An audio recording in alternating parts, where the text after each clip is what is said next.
Hey there, tonight we're diving into how Egyptian builders survived the harsh desert. Not the Hollywood version, you know, but a tale of grit, teamwork, and the surprising power of ancient sunscreen. If these stories help you unwind, I'd love a quick like or subscribe, but only if they're genuinely working for you. I'm curious where in the world you're listening from, so drop your location and local time in the comments. It's amazing seeing our little community span the globe through these historical tales. Now make yourself cozy, maybe adjust your room temperature or get that cup of tea, and let's explore tonight's tale together. So, you've just arrived in ancient Egypt, and it's basically a non-stop sunbathing session, minus the sunblock and margaritas. Welcome to the land where the desert is as relentless as a toddler on a sugar high. But don't sweat it. Well, actually do sweat it, because it's pushing 100 degrees Fahrenheit on most days. Here, you're not just dealing with sand that gets everywhere, and I mean everywhere. You're also navigating a landscape that's as unforgiving as it is magnificent.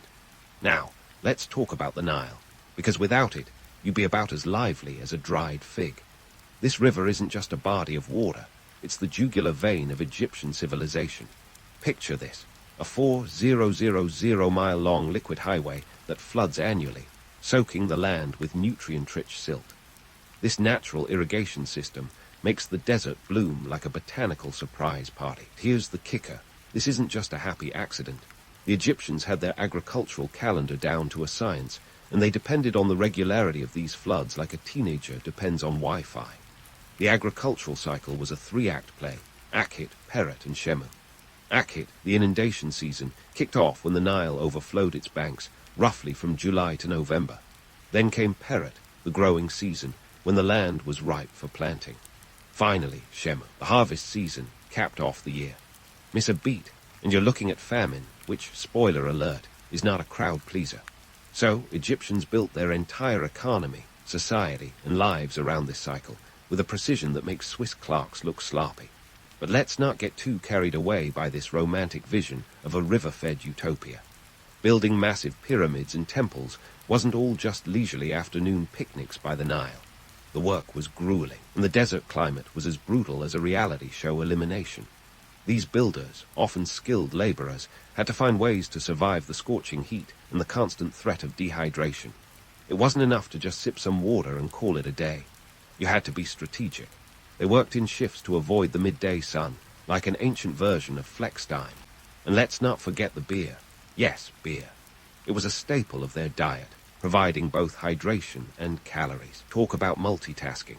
Speaking of survival, let's introduce you to the concept of mad. This isn't just a buzzword, it's the ideological bedrock of ancient Egyptian society.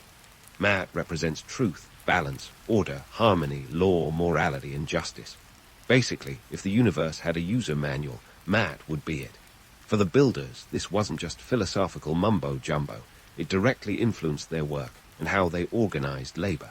You see, labor wasn't just toil, it was a cosmic duty. By building in harmony with Ma'at, they were keeping chaos at bay. It's like a celestial version of keep calm and carry on, but with more hieroglyphs. But let's get back to the nitty-gritty. Imagine hauling massive limestone blocks over miles of desert terrain. No cranes, no trucks, just manpower, sleds, and the occasional lever. You'd think they'd have unionized just to get a break. Instead, they had a system that worked like a well-oiled machine, or as well-oiled as you can get in 2500 BCE. Teams were organized into groups called files, and each file tackled a different aspect of the construction project. It was efficiency meets divine duty, all under the sweltering Egyptian sun. The pharaoh, of course, was at the top of this pyramid, both literally and metaphorically. This wasn't just about a king throwing his weight around. The pharaoh was seen as a god on earth, responsible for maintaining Ma'at. If the pharaoh said, "Build me a pyramid," it wasn't just an order, it was a divine decree. And who's going to argue with a living god? Not you, that's for sure. Plus, there was the promise of a good afterlife, which was a pretty compelling benefits package back then. But let's not sugarcoat it. While the pharaohs and elite were living their best lives, the builders weren't exactly lounging in luxury. Conditions on site were tough, and the desert didn't help. You had sandstorms, scorching temperatures, and let's not even talk about the scorpions. Yet despite all this, these builders managed to erect some of the most enduring monuments known to humankind. It's like they were saying, take that, Mother Nature. So, there you have it. Life as an Egyptian builder was a delicate dance with the harsh desert, orchestrated by the rhythms of the Nile and guided by the principles of Mad. It was a world where survival depended on a mix of grit, ancient wisdom, and yes, a little bit of luck. And maybe, just maybe, a cold beer at the end of a long, hot day.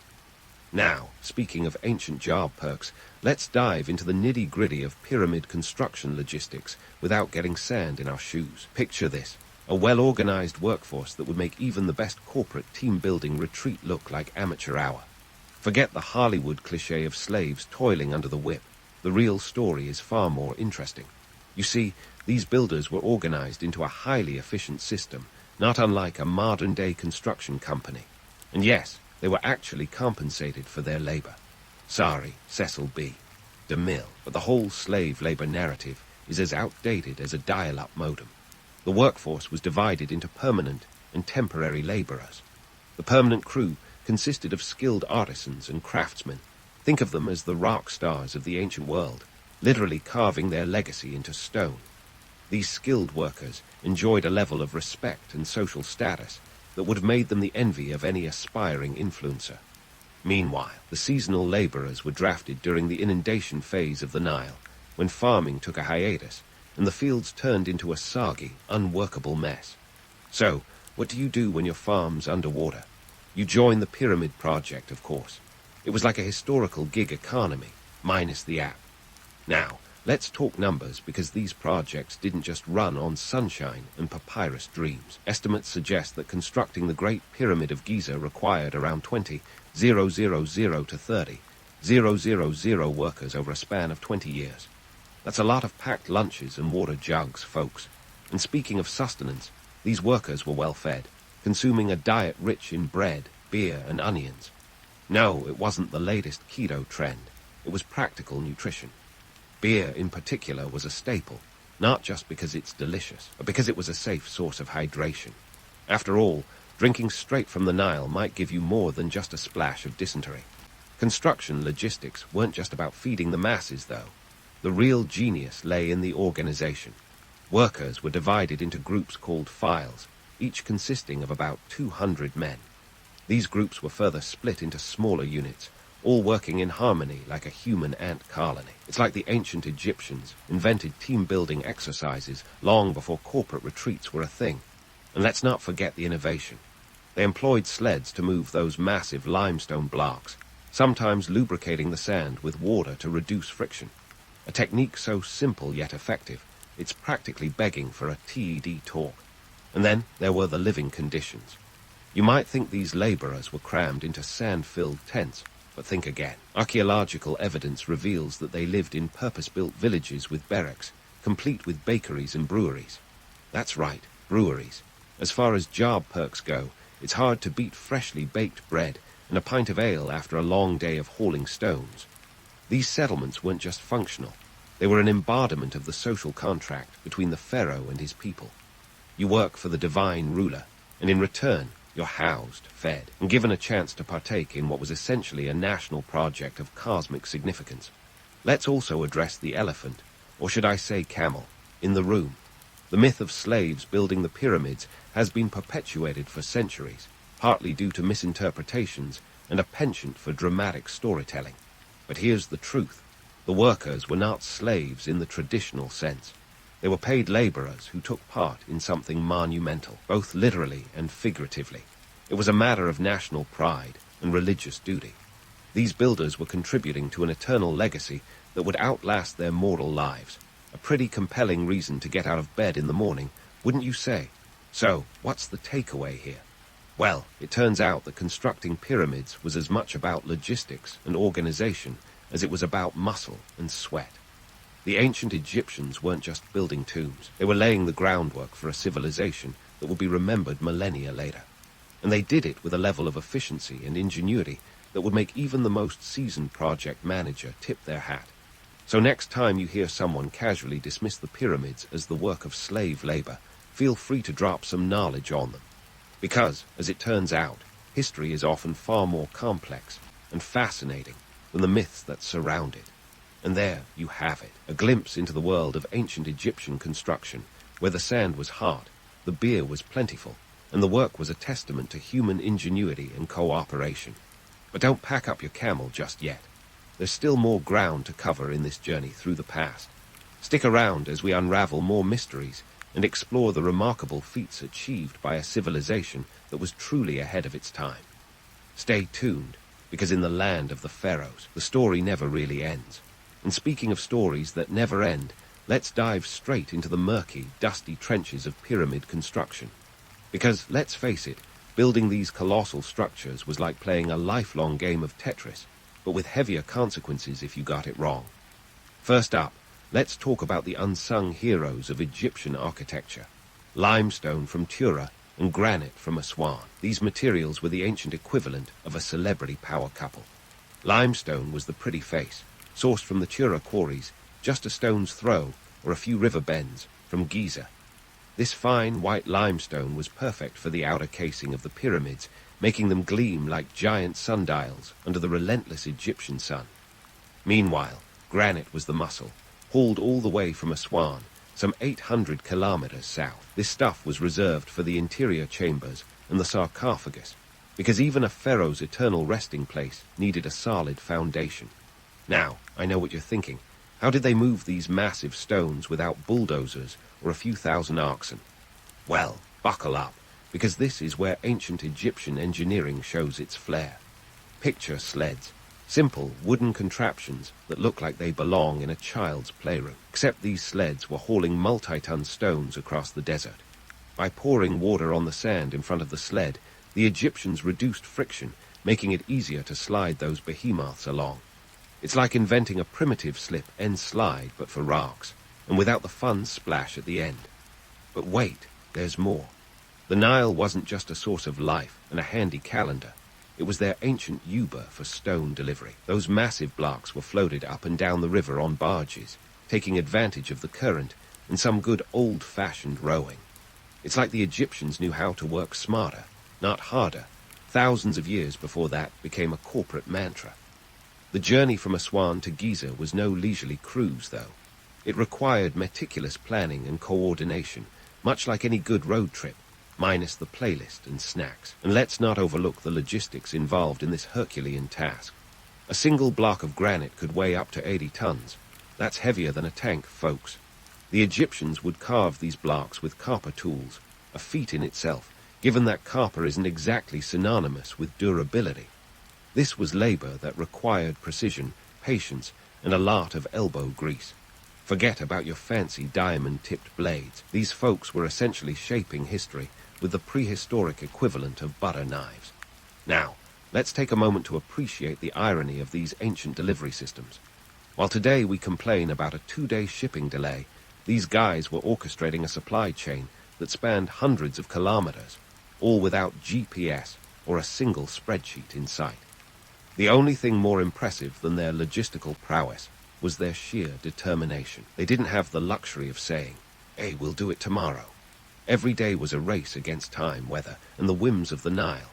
But let's not get too carried away romanticizing this ancient logistical ballet. Yes, the Egyptians were geniuses in their own right, but this was back-breaking work. Imagine being one of those laborers, toiling away under the sun, with nothing but a loincloth and a diet of bread and beer to keep you going. It wasn't just a job. It was a life sentence to dust and sweat, with the occasional sandstorm thrown in for good measure. And what about the tools they used? Copper chisels, stone hammers, and wooden mallets were the craftsman's best friends. These tools were as basic as they come, yet they got the job done.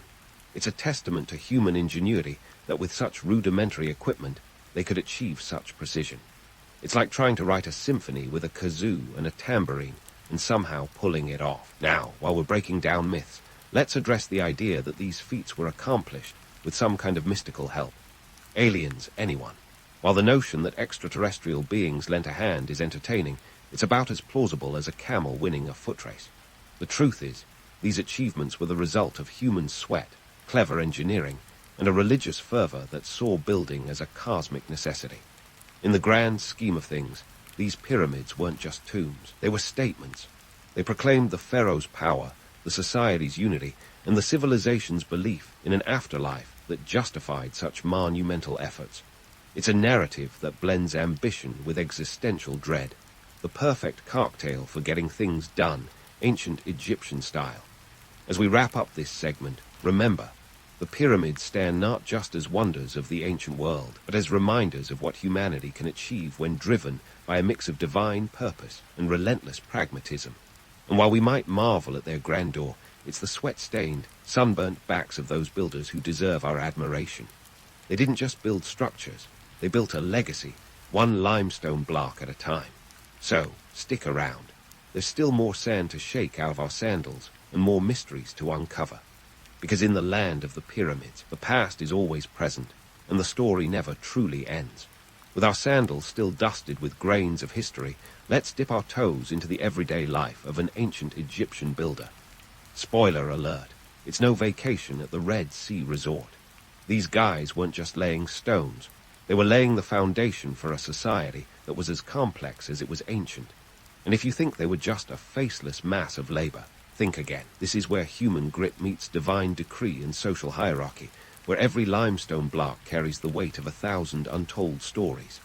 First, let's talk about diet, because you can't build a pyramid on an empty stomach. Imagine a menu where bread, beer, and onions are the headliners. Now, before you roll your eyes, consider this. Bread provided the carbs, beer offered hydration and calories, and onions, well, they kept scurvy at bay. This wasn't some ancient fad diet. It was the culinary equivalent of a Swiss Army knife. And beer wasn't just a drink.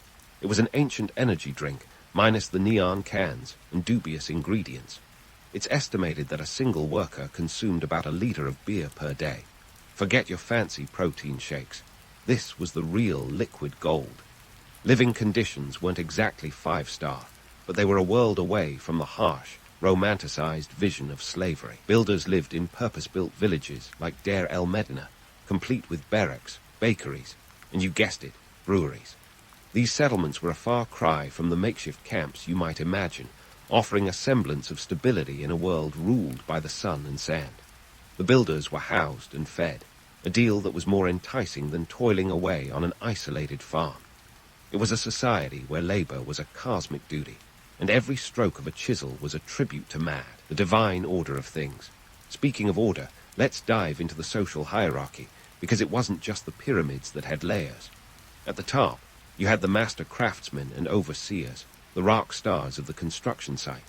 These were the Michelangelos of the ancient world, with the chisel as their brush and limestone as their canvas. They enjoyed a level of respect that would make modern influencers green with envy. Below them were the skilled laborers, the backbone of the operation. These guys were the unsung heroes, the ones who made sure the pharaoh didn't wake up in a shardily built tomb. But here's where it gets interesting. The camaraderie among these workers was as solid as the stone they carved. They were divided into files or work gangs, each with its own identity and spirit. It was like being part of a fraternity, but with more sweat and less toga. And while competition between these groups was fierce, it was also the glue that held them together. Talk about team spirit. These guys would have owned any modern-day team-building retreat. They weren't just building pyramids. They were building barns that transcended time and space.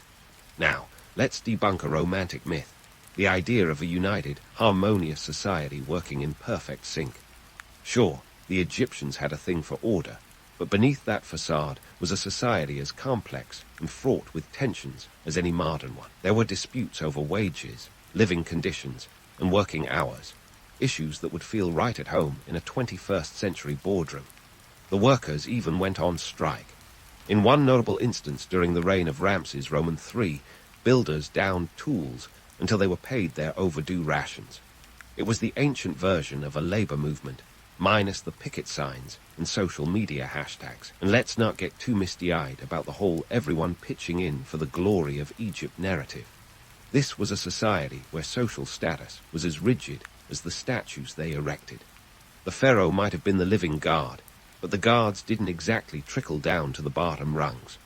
The social ladder was less about upward mobility and more about knowing your place. It was a system that worked because it was woven into the very fabric of life, much like the linen tunics they wore. So, what can we take away from all this? Well, For one, ancient Egyptian society was as multifaceted as the pyramids themselves. It was a place where duty met destiny, where every builder played a role in a grand cosmic play. But beneath the grandiosity was a reality grounded in grit, sweat, and the occasional strike for better beer rations. These were people who lived and breathed their craft, whose lives were as much about survival as they were about service to the divine. And before we wrap up this dusty journey, let's not forget the camaraderie and spirit that thrived amidst the toil. The builders weren't just nameless faces. They were fathers, brothers, and sons, united by a common purpose that transcended the harsh desert winds. They weren't just surviving. They were creating a legacy that would echo through the ages. So next time you find yourself admiring a pyramid, remember the hands that built it, the lives lived in its shadow, and the stories etched into every stone. But don't pack away your hieroglyphic decoder just yet. There's more to uncover as we delve further into the complexities of this ancient world. From the politics of pyramid building to the spiritual significance of these monumental tombs, there are still layers of history waiting to be unraveled.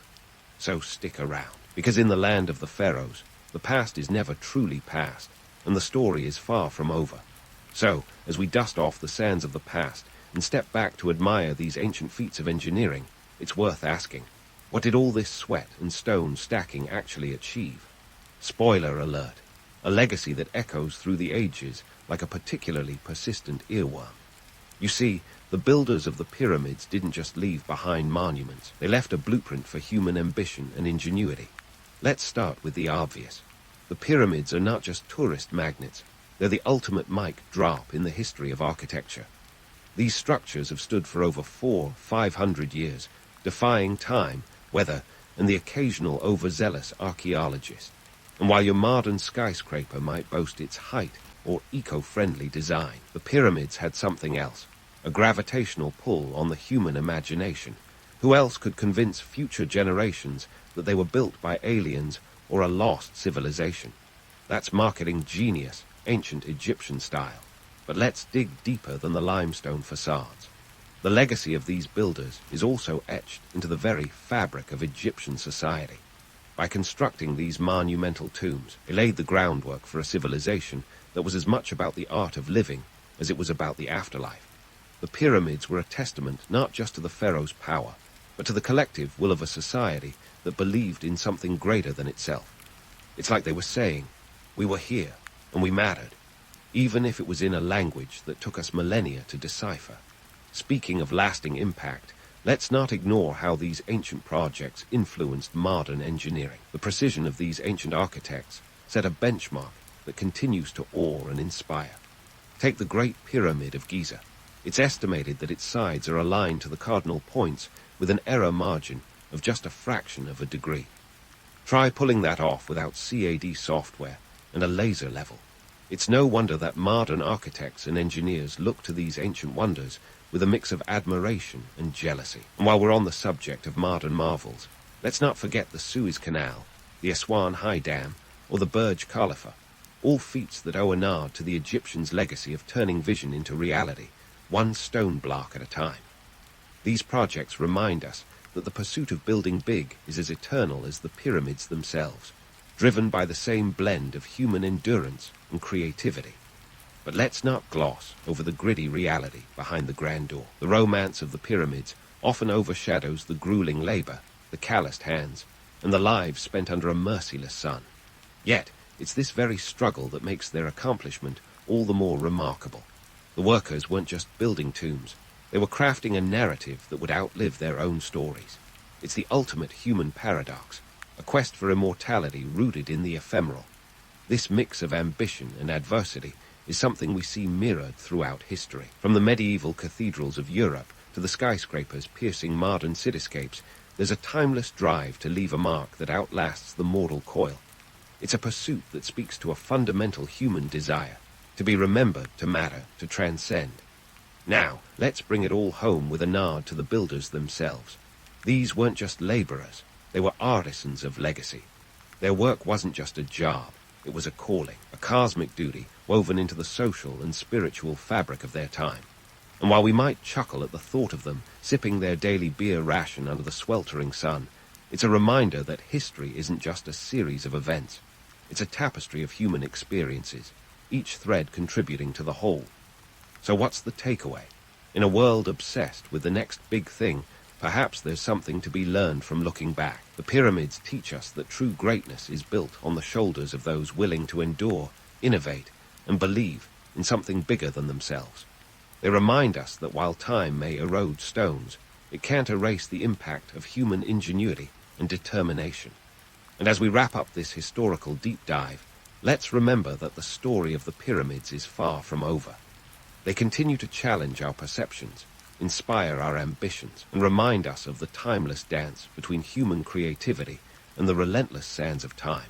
So next time you gaze at these ancient wonders, let your imagination wander through the corridors of history. Because in the end, the pyramids aren't just relics of the past. They are monuments to the enduring spirit of humanity, standing tall against the sands of time, whispering stories of an ancient world that still has much to teach us.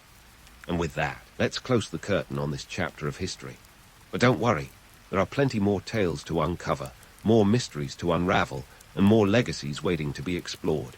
Because in the grand tapestry of history, every thread tells a story, and every story has the power to inspire. So, stay curious, keep exploring, and remember, the past is never truly past when it continues to shape our present and ignite our future.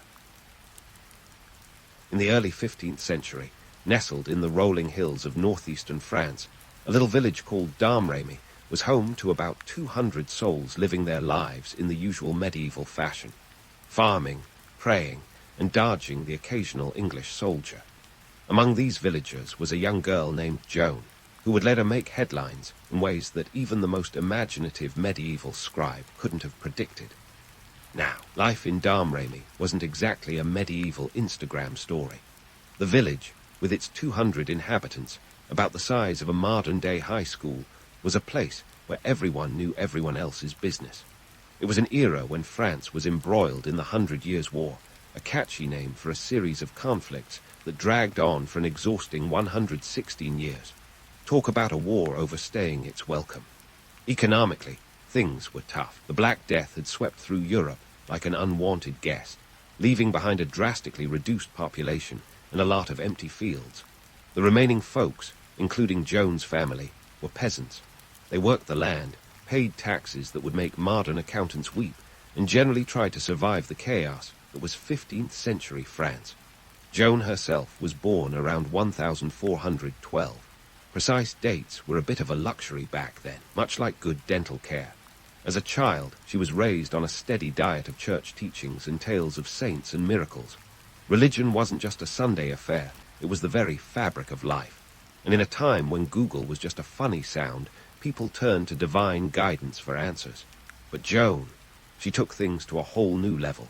You see, Joan claimed to hear voices. Not just any voices, mind you. She said she was getting the direct line from none other than St. Michael, St. Catherine, and St. Margaret. Talk about an impressive contact list. These celestial advisors reportedly dropped in on Joan when she was around 13, which, let's be honest, is a pretty dramatic twist for a peasant girl's puberty. Instead of giving her advice on acne or awkward social situations, these voices told her to save France and crown Charles Roman VII as king. No pressure, right? In a world teetering on the edge of superstition and political instability, Joan's claims were both captivating and controversial. On the one hand, medieval France was all about signs and omens. On the other, the idea of a teenage girl claiming divine inspiration was met with more skepticism than a cat at a dog show. People were wary, and for good reason. Claiming to hear voices could get you labeled a heretic or worse. But Joan, she was undeterred. Her skeptics probably rolled their eyes harder than a teenager at a family reunion.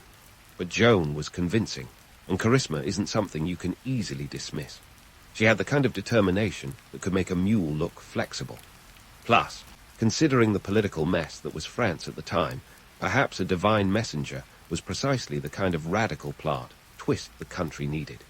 France was a mess of shifting allegiances and questionable loyalties. English controlled large swaths of French territory, and the French themselves were divided between supporters of the Dauphin, Charles, and the Burgundians, who had their own ideas about who should run the show.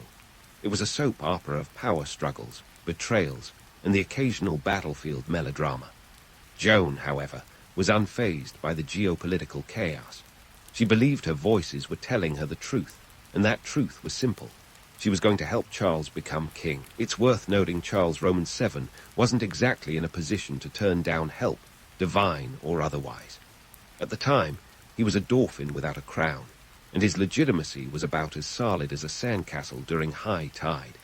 So, against all odds and the better judgment of many, Joan set out from her little village to meet the dauphin. Her journey was nothing short of audacious. Imagine a teenage girl today deciding to walk into a boardroom of Fortune 500 CEOs and tell them she's got a plan to save the company, based on advice from Steve Jobs' ghost. That's basically what Joan was doing. And while we might chuckle at the absurdity, it's hard not to admire the sheer chutzpah. This is where the myth and reality of Joan of Arc begin to intertwine. The legend of a simple peasant girl turned divine messenger is undeniably appealing. It's the ultimate underdog story. But the reality, far more complex. Joan was a product of her time, a period where faith intertwined with politics, and desperation could make even the most unlikely savior seem plausible. As Joan made her way toward the court, she faced all manners of skepticism and danger. Traveling through war-torn lands wasn't exactly a scenic route. There were no airrooms or travel apps to help her on her journey. Just grit, faith, and a whole lot of determination. She was a teenager on a mission, and whether people believed her or not, she was unstoppable. Joan eventually reached Charles's court, and despite the doubters, she managed to convince him of her mission. Her military leadership would soon follow, but that's a story for another day. For now, let's just say that Joan of Arc wasn't just hearing voices. She was making history, one audacious step at a time. And so, with a mix of divine inspiration and teenage audacity, Joan embarked on her epic 300-mile trek from Domremy to Chinon, a journey that would make any modern-day Fitbit proud. Picture this, a teenage girl, practically a medieval backpacker, navigating the war-torn landscape of France, all to have a chat with a prince who might, or might not, believe she's been sent by God. This wasn't your typical gap-year adventure. Now, let's talk about the logistics of this trek. Joan didn't just lace up her sandals and hit the road solo. She was accompanied by a small entourage, including some loyal followers and a few soldiers for protection. Traveling during the 100 Years' War wasn't exactly like a leisurely stroll through the park.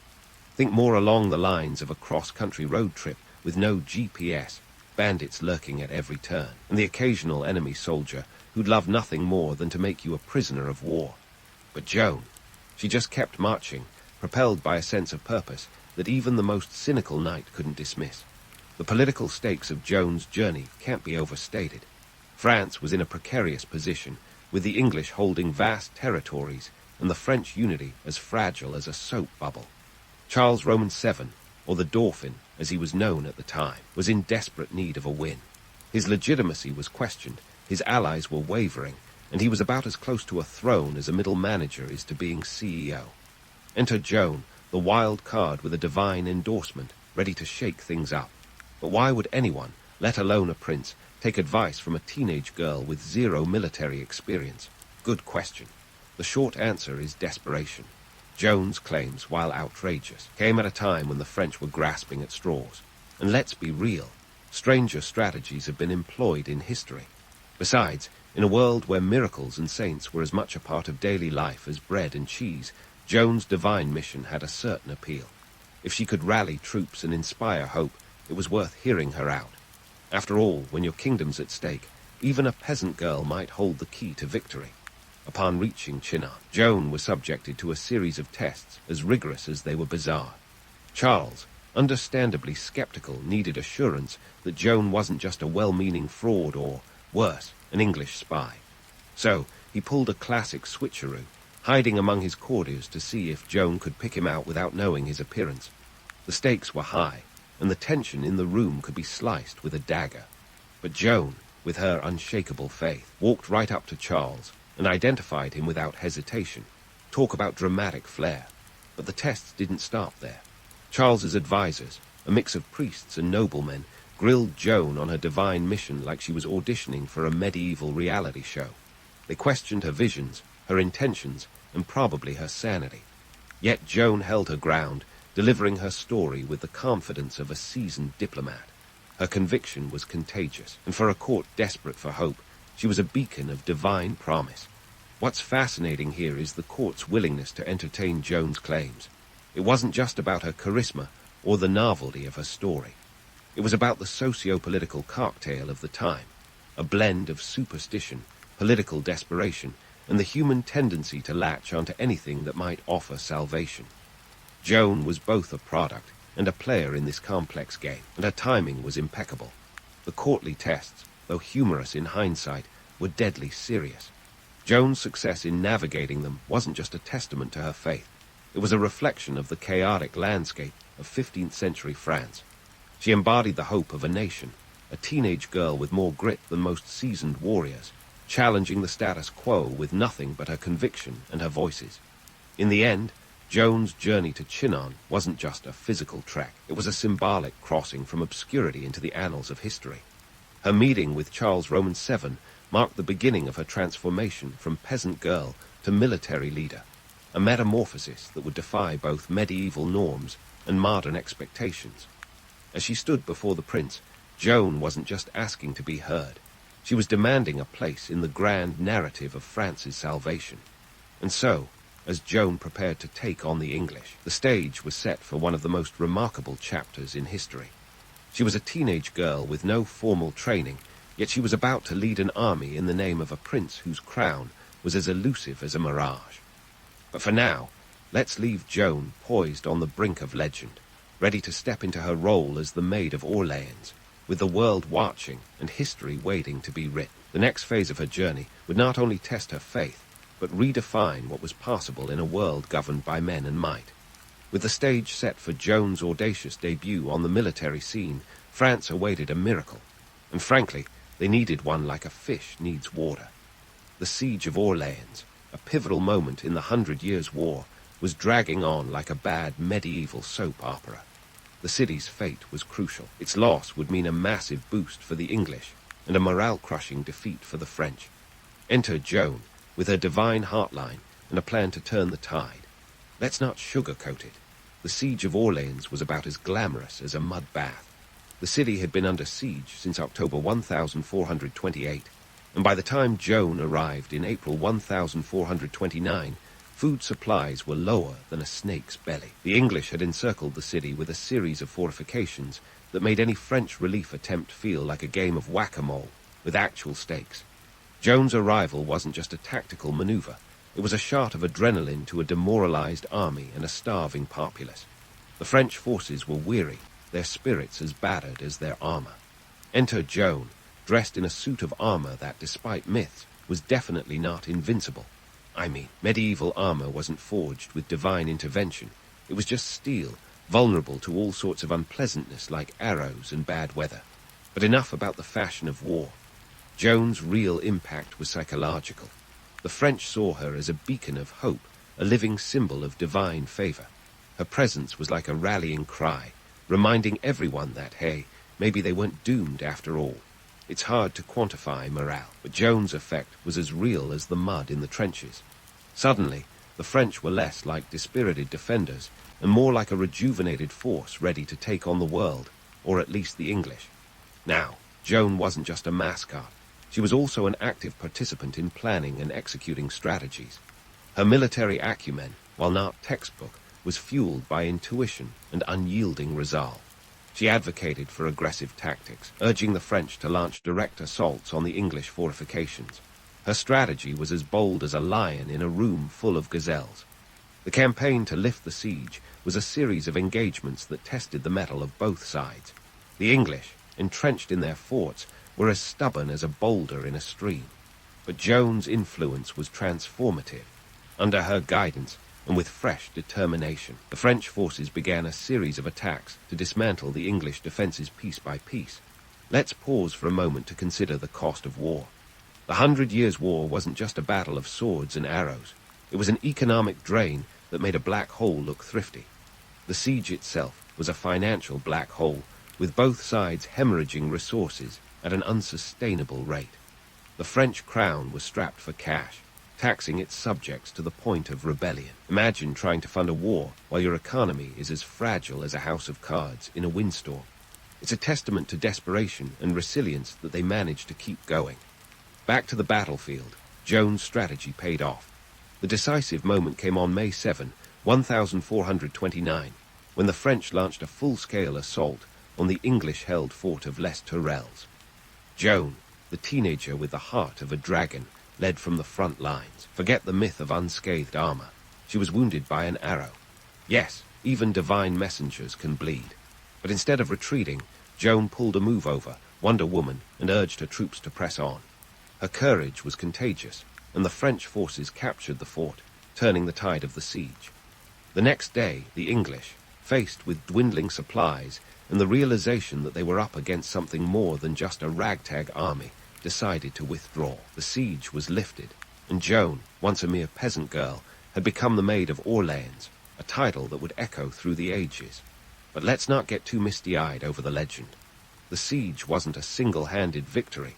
It was the result of combined efforts, strategic bravery, and the undeniable fact that the English were stretched thinner than a pancake. Joan's role was pivotal, but it was also part of a broader tapestry of military and political maneuvering. The reality of the battlefield was gritty, chaotic, and far from the romanticized tales that would later emerge. War was, and is, a messy business. The siege and its lifting were no exceptions. Joan's armor might have shone in the sunlight, but beneath it was a human being, driven by faith and the weight of a nation's hopes. Joan's triumph at Orleans didn't just change the course of a siege. It altered the trajectory of a war and the fate of France itself. Her presence reinvigorated a cause that had seemed lost, breathing life into a national identity that was as fractured as a jigsaw puzzle. Her legacy wasn't just in the victory she helped secure, but in the spirit she revived, a spirit that would continue to fight long after the armor was put away. As the dust settled and Orleans celebrated its liberation, Joan's journey was far from over. The victory had cemented her as a key player in the war, a teenage girl with a divine mission and a knack for defying the odds. The next steps in her story would take her deeper into the heart of the conflict, where her faith and determination would be tested in ways that even she couldn't have foreseen. But for now, let's leave Joan basking in the glow of a hard-fought victory, standing at the crossroads of history with the world watching and the next chapter waiting to unfold. And so, with her hard-fought victory at Orleans still echoing through the streets, Joan of Arc was thrust further into the maelstrom of the 100 Years' War. She'd gone from a simple peasant girl to a military leader, and soon she would find herself ensnared in a political web as sticky as a medieval honey trap. Fast forward to 1430, and the scene had shifted dramatically. Joan was no longer the untouchable heroine of France. Oh no, the political tides had turned, and they were about as forgiving as a medieval tax collector. After a series of military engagements that didn't quite go her way, Joan found herself at Compiègne, a city under siege by the Burgundians, those charming fellows allied with the English. Now, the Burgundians weren't just any adversaries.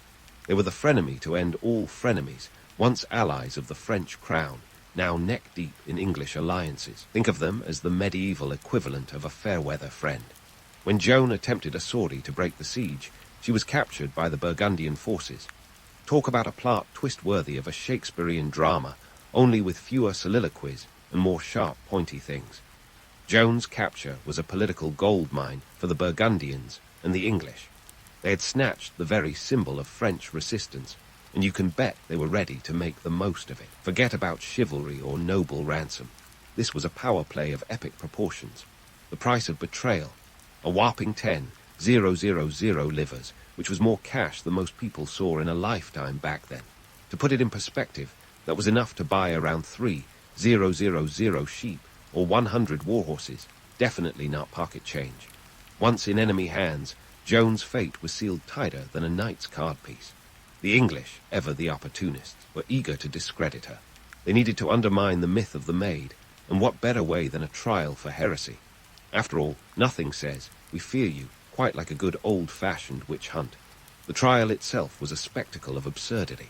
Held in Rouen, it was overseen by Bishop Pierre Courchon, a man whose name practically screams villain in a melodrama.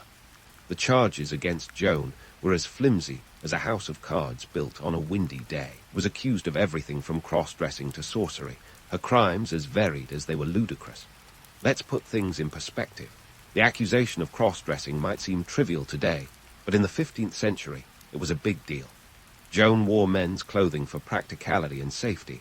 Armor wasn't exactly tailored for the female form. Yet, to her inquisitors, this was a sign of heresy.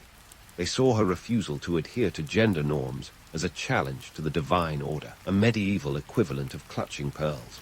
Primary sources from the trial give us a glimpse into the circus-like atmosphere. Joan, defiant and articulate, faced her accusers with a calm that belied the gravity of her situation. When asked if she knew she was in God's grace, she famously retorted, "If I am not, may God put me there, and if I am, may God so keep me." It was a mic drop moment in an era before microphones, and it left her judges flummoxed. The trial was less about discovering truth and more about securing a predetermined verdict.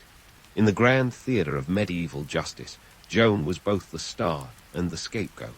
Her peasant status didn't do her any favors either. She lacked the noble lineage that might have afforded her better treatment. In the eyes of her captors, she was expendable, a pawn in a game where the stakes were as high as the gallows. Economically, the trial was also a burden. The proceedings dragged on for months, costing more than a few livers in expenses. The English were footing the bill, and they were adamant about getting a return on their investment.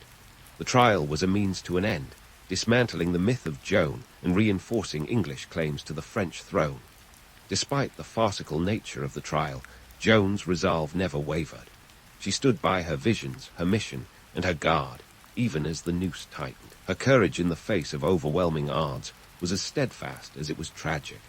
The court, however, was less concerned with her faith and more with the narrative they could craft.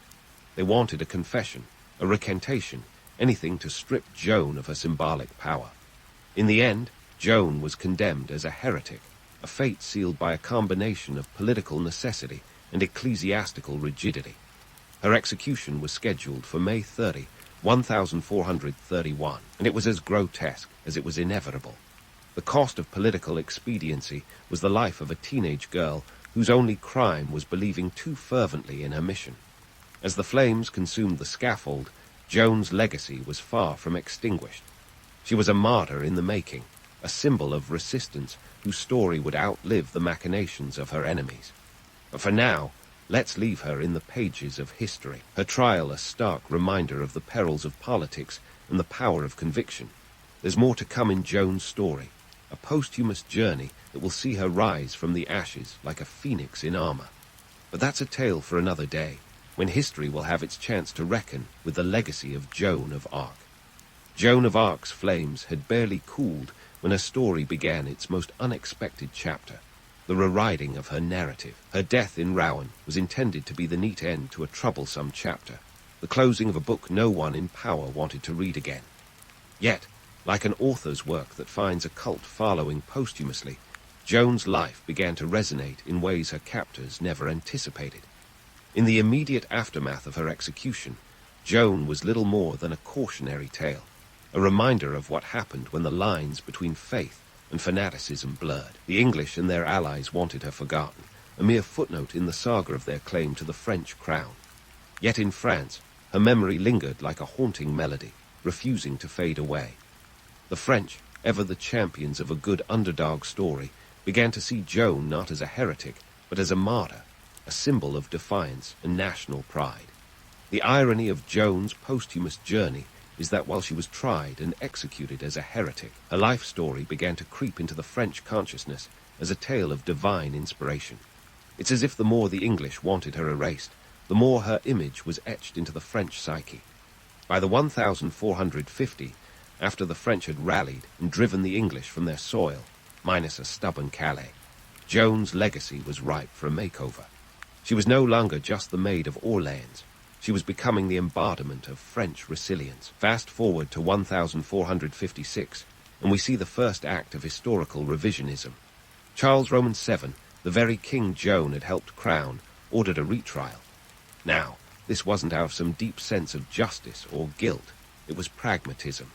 The French monarchy needed to solidify its legitimacy, And what better way than to clear the name of the woman who had been instrumental in its restoration? The retrial, a legal spectacle as convoluted as the original trial had been farcical, resulted in Joan's exoneration. Her conviction was declared null and void, her name cleared, and her legend fortified. The retrial was a political move wrapped in a shroud of religious piety, a classic medieval 2-for-1 deal. By clearing Joan's name, the French not only reclaimed a national hero, but also undermined the English narrative. It was a masterstroke of historical narrative control, a reminder that history is written by the victors, or at least those with the sharpest quills. As the centuries rolled on, Joan's story continued to evolve. By the time the 19th century dawned, she had become a symbol for various causes, from nationalism to feminism. The Romantic era, with its penchant for dramatic heroes and tragic tales, embraced Joan's story with fervor. Writers, artists, and composers found inspiration in her life, painting her as the ultimate martyr, a saintly figure wrapped in the armor of divine purpose. But the most significant transformation came in 1920, when Joan was canonized. Yes, the very church that had once condemned her now recognized her as a saint. It was a move as symbolic as it was redemptive, a full-circle moment that sanctified her place in history. The canonization, which came nearly 500 years after her death, was a testament to her enduring legacy and the power of narrative reinvention. It was also a nod to the changing tides of religious and national identity, an acknowledgement that sometimes the heretics of one era become the saints of another. Joan's sainthood was more than just a religious accolade. It was a cultural milestone. By 1920, France had undergone seismic shifts. Revolutions, republics, empires, and wars had reshaped the nation. Joan, the peasant girl turned military leader, became a beacon of unity, a reminder of a past where divine intervention was as plausible as political machination. Her canonization was both a spiritual and cultural reclamation, a declaration that her story was not one of failure, but of triumph against all odds. Yet, even as we celebrate the mythic Joan, it's crucial to peel back the layers of legend and acknowledge the gritty reality beneath. Joan's life was not a neat narrative arc, but a chaotic swirl of faith, politics, and sheer human will. The romance of her tale often overshadows the harsh truths of her existence, the political expediency of her trial, the economic desperation of a war-torn France, the human cost of her victories. The myths surrounding Joan are undeniably appealing, but they're just that, myths. The reality was a teenage girl caught in the crossfire of a nation's existential crisis, a young woman whose unwavering faith led her to heights she could never have dreamed of, and to a fate she surely didn't deserve. Her story reminds us that history is rarely black and white, that heroes can emerge from the most unlikely places, and that legends are often born from the ashes of harsh realities. As we conclude this journey through Joan's life, it's worth reflecting on her legacy. She remains a figure of enduring fascination, a symbol of courage and conviction that transcends time. Joan's story is one of transformation, a transformation from peasant to leader, from heretic to saint, from historical footnote to iconic legend. It's a testament to the power of belief and the indomitable spirit of a young girl who dared to defy the expectations of her world. In the end, Joan of Arc's life and legacy are a reminder that history is as much about the stories we choose to tell as it is about the events that happened. Her tale, filled with both romance and reality, serves as a timeless lesson in the complexities of human nature and the enduring power of hope. Whether as a saint or a soldier, a visionary or a victim, Joan's place in history is secure. Her story a testament to the resilience of the human spirit and the transformative power of belief. You're lying in bed, eyes still closed, trying to ignore the morning sun streaming in through the high windows of your lavish domus. Ah, the sweet life of a Roman senator in 50 BCE, where luxury meets logistics, and opulence wrestles with overhead costs.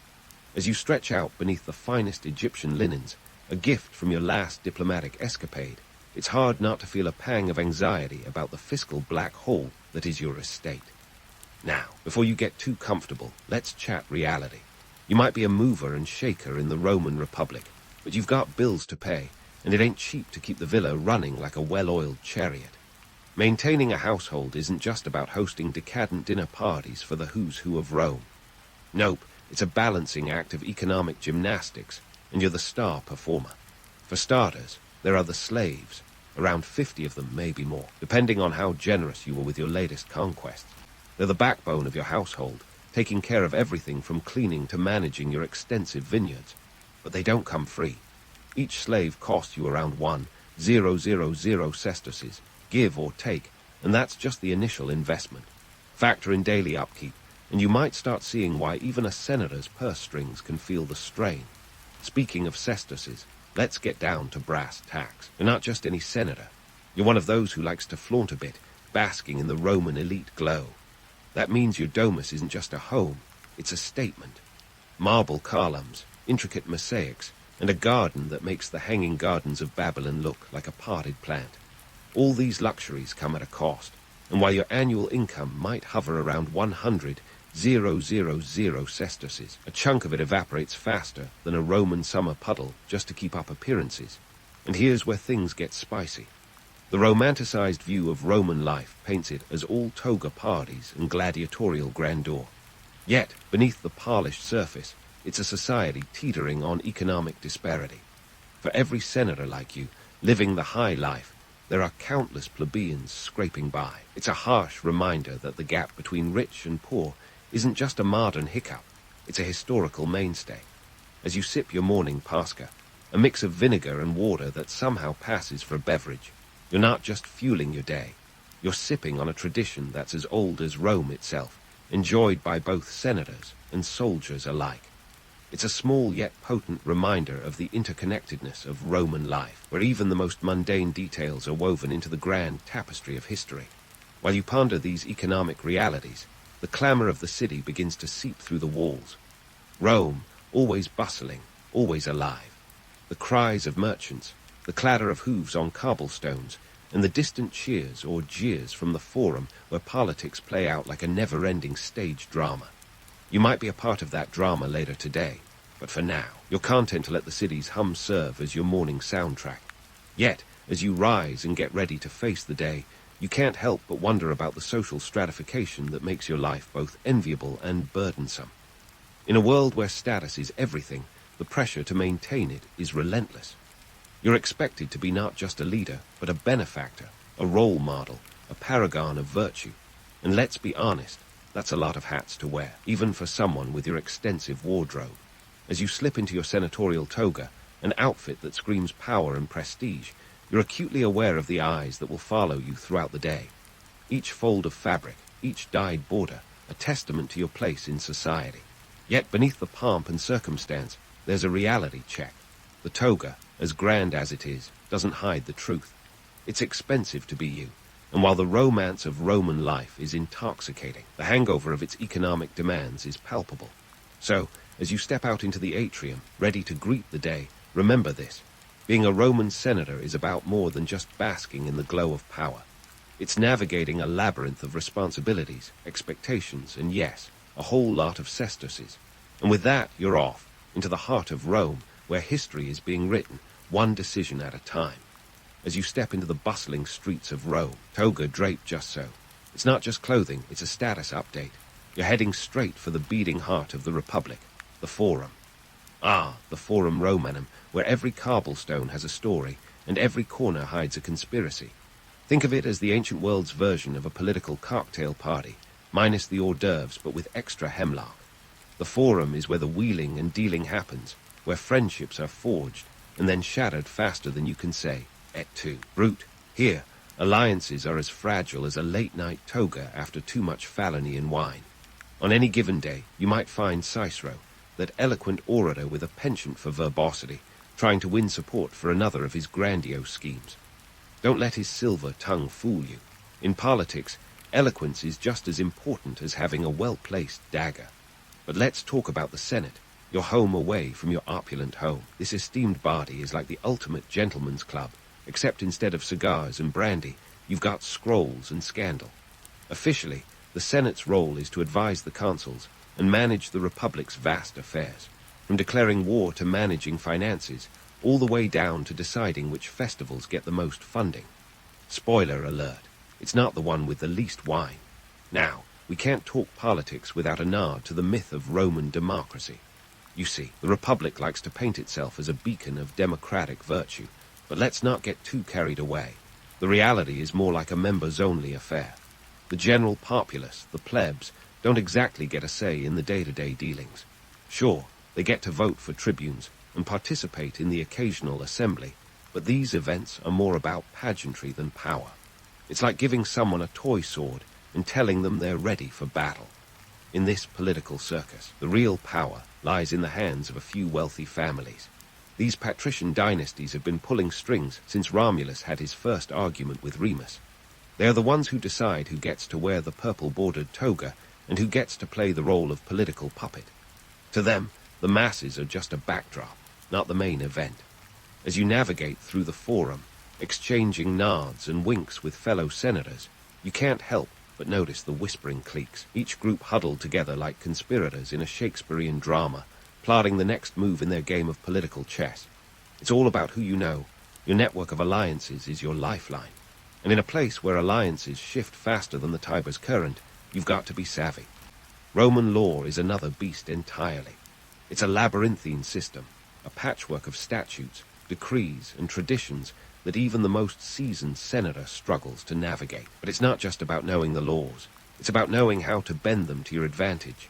As a senator, your job isn't just to pass laws. It's to pass the right laws, the ones that benefit you and your allies.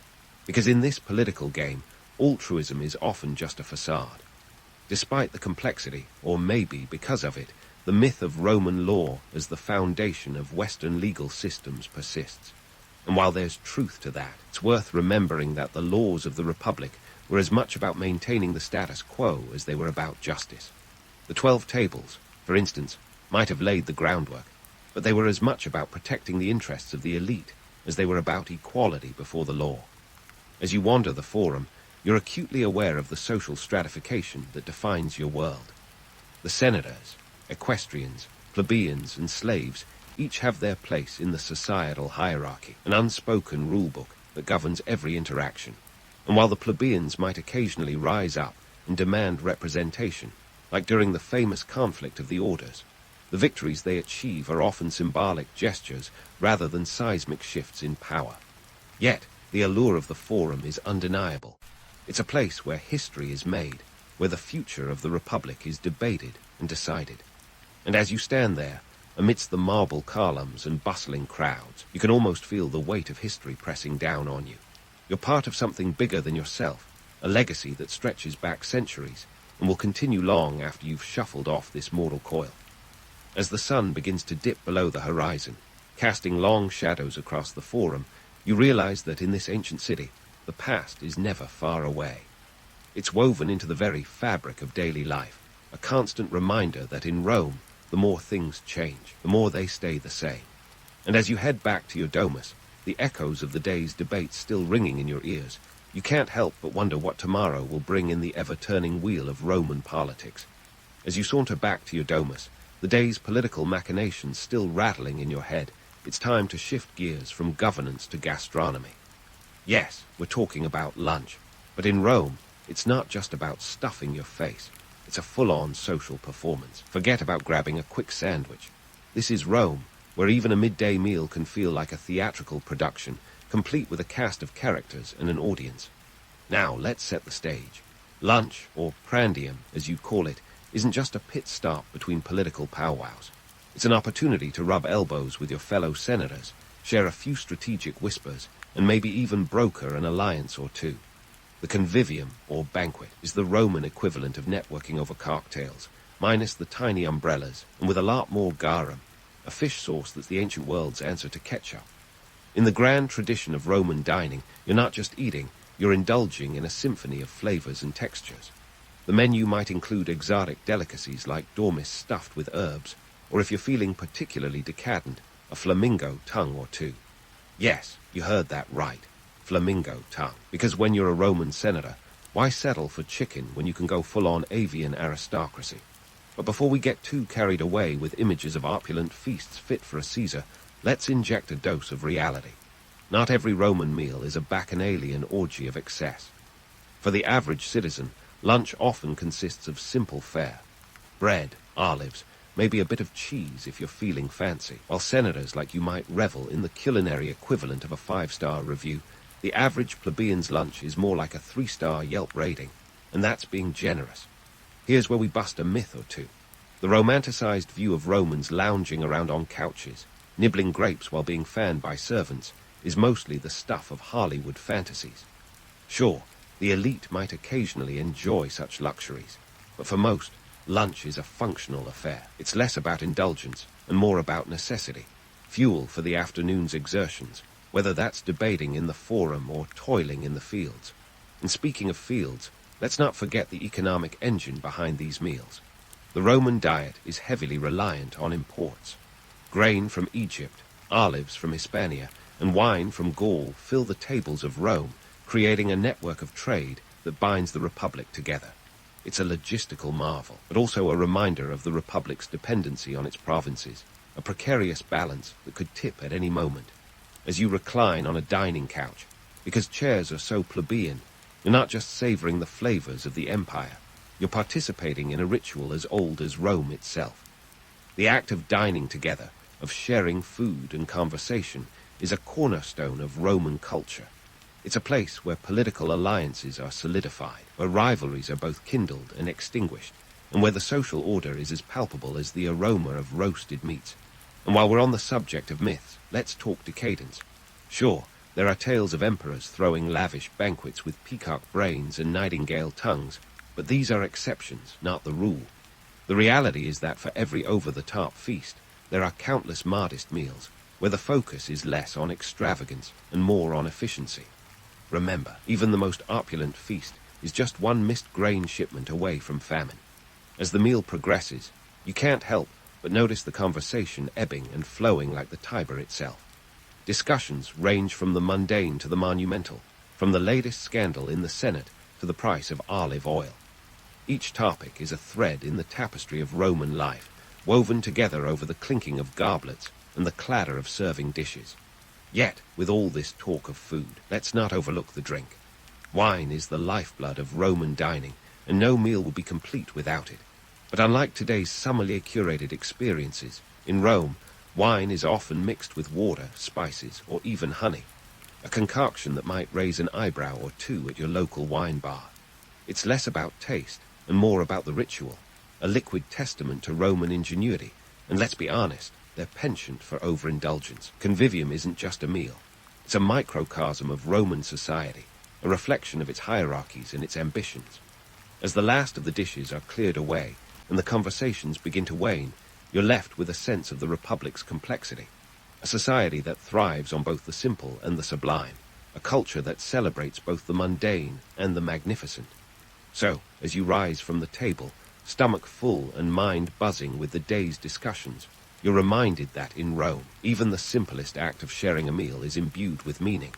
It's a reminder of the interconnectedness of life in the Republic, where every bite is a taste of history, and every conversation a glimpse into the future.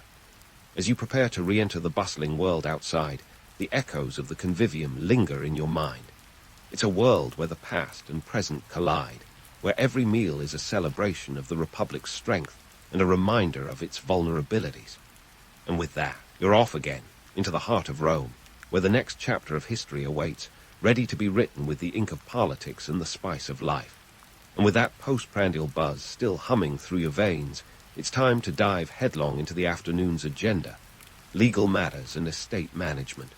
Because let's face it, in ancient Rome, your toga isn't just for show. It's practically a business suit, and you've got some wheeling and dealing to do. First up on your docket is a jaunt to the Basilica. No, we're not talking about a holy pilgrimage. This is the Roman courthouse, where law and order are as much about who you know as what you know. Roman law, hailed as the bedrock of Western legal systems, is less of a neat and tidy code, and more like a game of legal hopscotch, where the rules change as often as the players. The 12 tables, those famed tablets of Roman legislation from the 5th century BCE, might sound like a paragon of order, but let's not kid ourselves. They are more about keeping the plebs in check than ensuring justice for all. You see, the system's designed to be navigated by the well-heeled and well-connected, and as a senator, you've got both feet firmly planted in the realm of privilege. Now, here's the real kicker. Bribery isn't just a shadowy undercurrent, it's practically a spectator sport. Whether it's greasing the palms of a judge or persuading a centurion with a bag of denarii to look the other way, the art of corruption is as Roman as the Colosseum. It's not pretty, but it's the grease that keeps the wheels of justice turning, or at least squeaking along. Today, you're dealing with a property dispute over some land out in Campania. The estate's a cash cow, yielding olives, grapes, and other delights that keep the sesterces flowing. But there's a snag. A neighboring landowner claims a chunk of your vineyard was improperly marked. It's a classic case of he said, grape said, and the stakes are higher than a toga party on Bacchanalia. Your lawyer, sharp as a gladiator's sword and twice as ruthless, has assured you it'll be sorted. After all, in Rome, evidence is secondary to eloquence.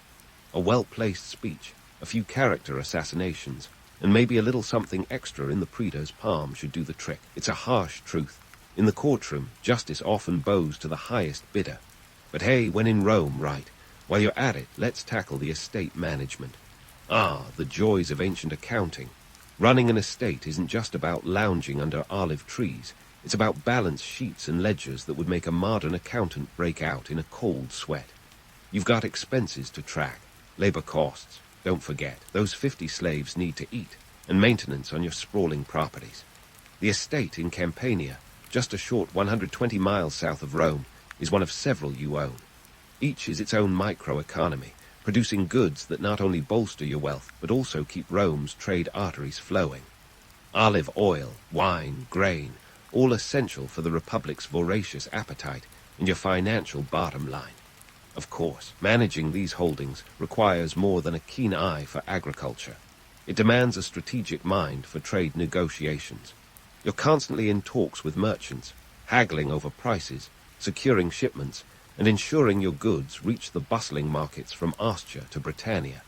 It's a delicate dance of diplomacy and demand, where a poorly timed shipment could mean disaster. And here's a fun fact. While it might seem like a cushy gig, managing these estates is fraught with peril. Bandits rove the countryside, eager to lighten your load, literally. And let's not forget the occasional slave uprising, a not-so-gentle reminder that your workforce might not be entirely on board with their career path. Yet despite the chaos, there's a certain romance to it all. The idea of being a landowner, a titan of trade, basking in the Mediterranean sun, is undeniably alluring. But the reality is a careful balancing act of power, negotiation, and yes, a healthy dose of subterfuge. It's a world where one misstep could see your fortunes crumble faster than a poorly built aqueduct. As the afternoon wears on, you're reminded that your role as a senator isn't just about governance. It's about maintaining the delicate threads of an empire that stretch from the sun-baked shores of Hispania to the foggy frontiers of Britannia. Each decision you make, each alliance you forge, is a stitch in the vast tapestry of the Republic, a tapestry that's as prone to unraveling as the hem of your toga. And speaking of togas, let's not forget the social aspect of estate management. Hosting lavish gatherings at your villa is part and parcel of the job. It's not just about revelry, it's about showing Rome that you're not just a senator, you're a patron, a protector of culture and commerce, a living embodiment of Roman ideals. And yes, it's also about reminding your rivals that your grapes really are the sweetest in Campania. As the sun dips lower, casting long shadows over Rome's 7 hills, you take a moment to reflect. In the world of Roman politics and property, nothing is ever as simple as it seems. It's a constant tug-of-war between the ideals of the Republic and the gritty reality of human ambition. But for now, you're up to the challenge.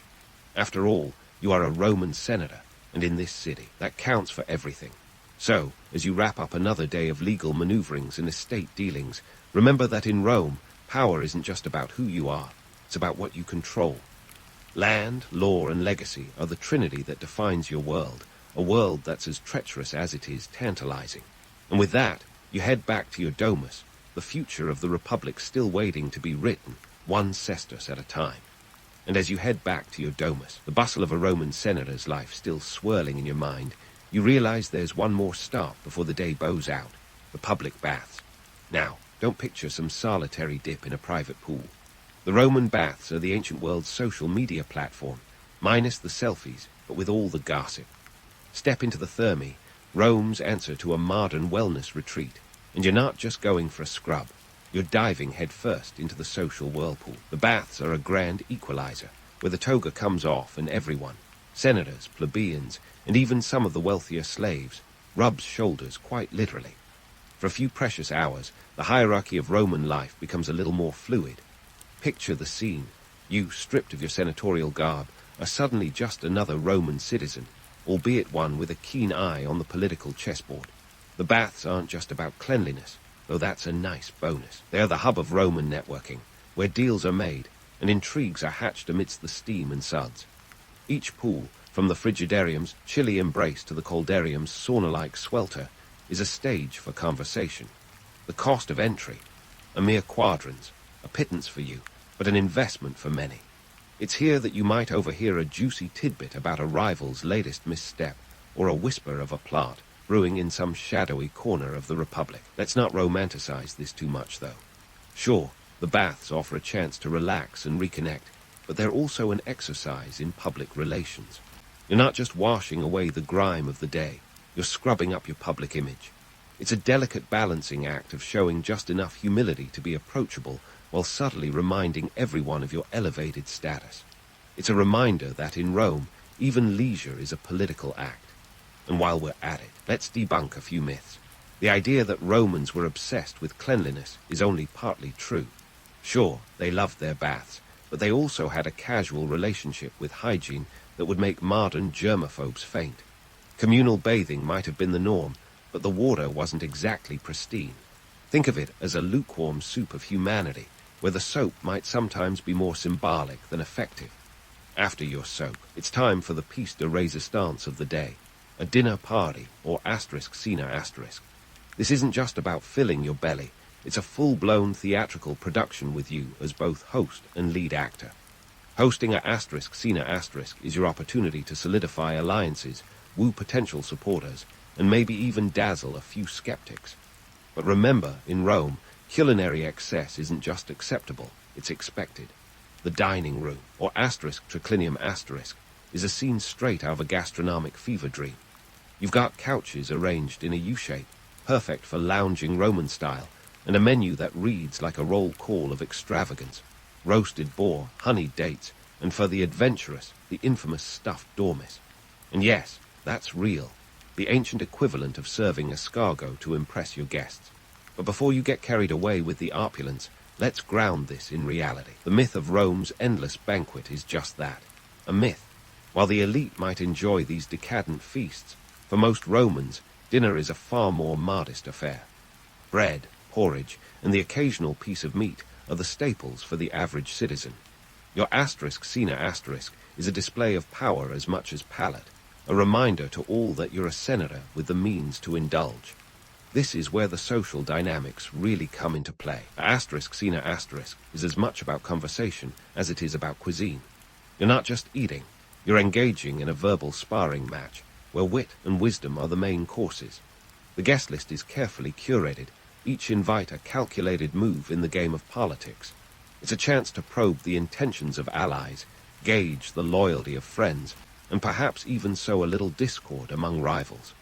As the evening unfolds, you're reminded of the delicate dance between public duty and private indulgence. You're not just a senator, you're a custodian of Rome's legacy, balancing the scales of virtue and excess with each passing day. The stories of Roman virtue, of stoic senators sacrificing personal gain for the good of the Republic, are tempting to believe. But peel back the layers, and you'll find a society as rife with contradictions as any modern one. Sure, Romans celebrated the ideals of duty and honor, but they also indulged in a lifestyle that would make Bacchus blush. The line between public service and personal pleasure is as thin as a senator's patience during a long-winded debate. It's a reminder that history, like the best wines, is rich and complex, with a hint of the bittersweet. As the evening wanes and the last goblet is drained, you take a moment to reflect on the day's events. You've navigated the labyrinth of Roman politics, indulged in the pleasures of the baths, and hosted *** that will be talked about in hushed tones until the next scandal erupts. In the world of ancient Rome, every day is a test of balance, a juggling act of duty and decadence, of legacy and luxury.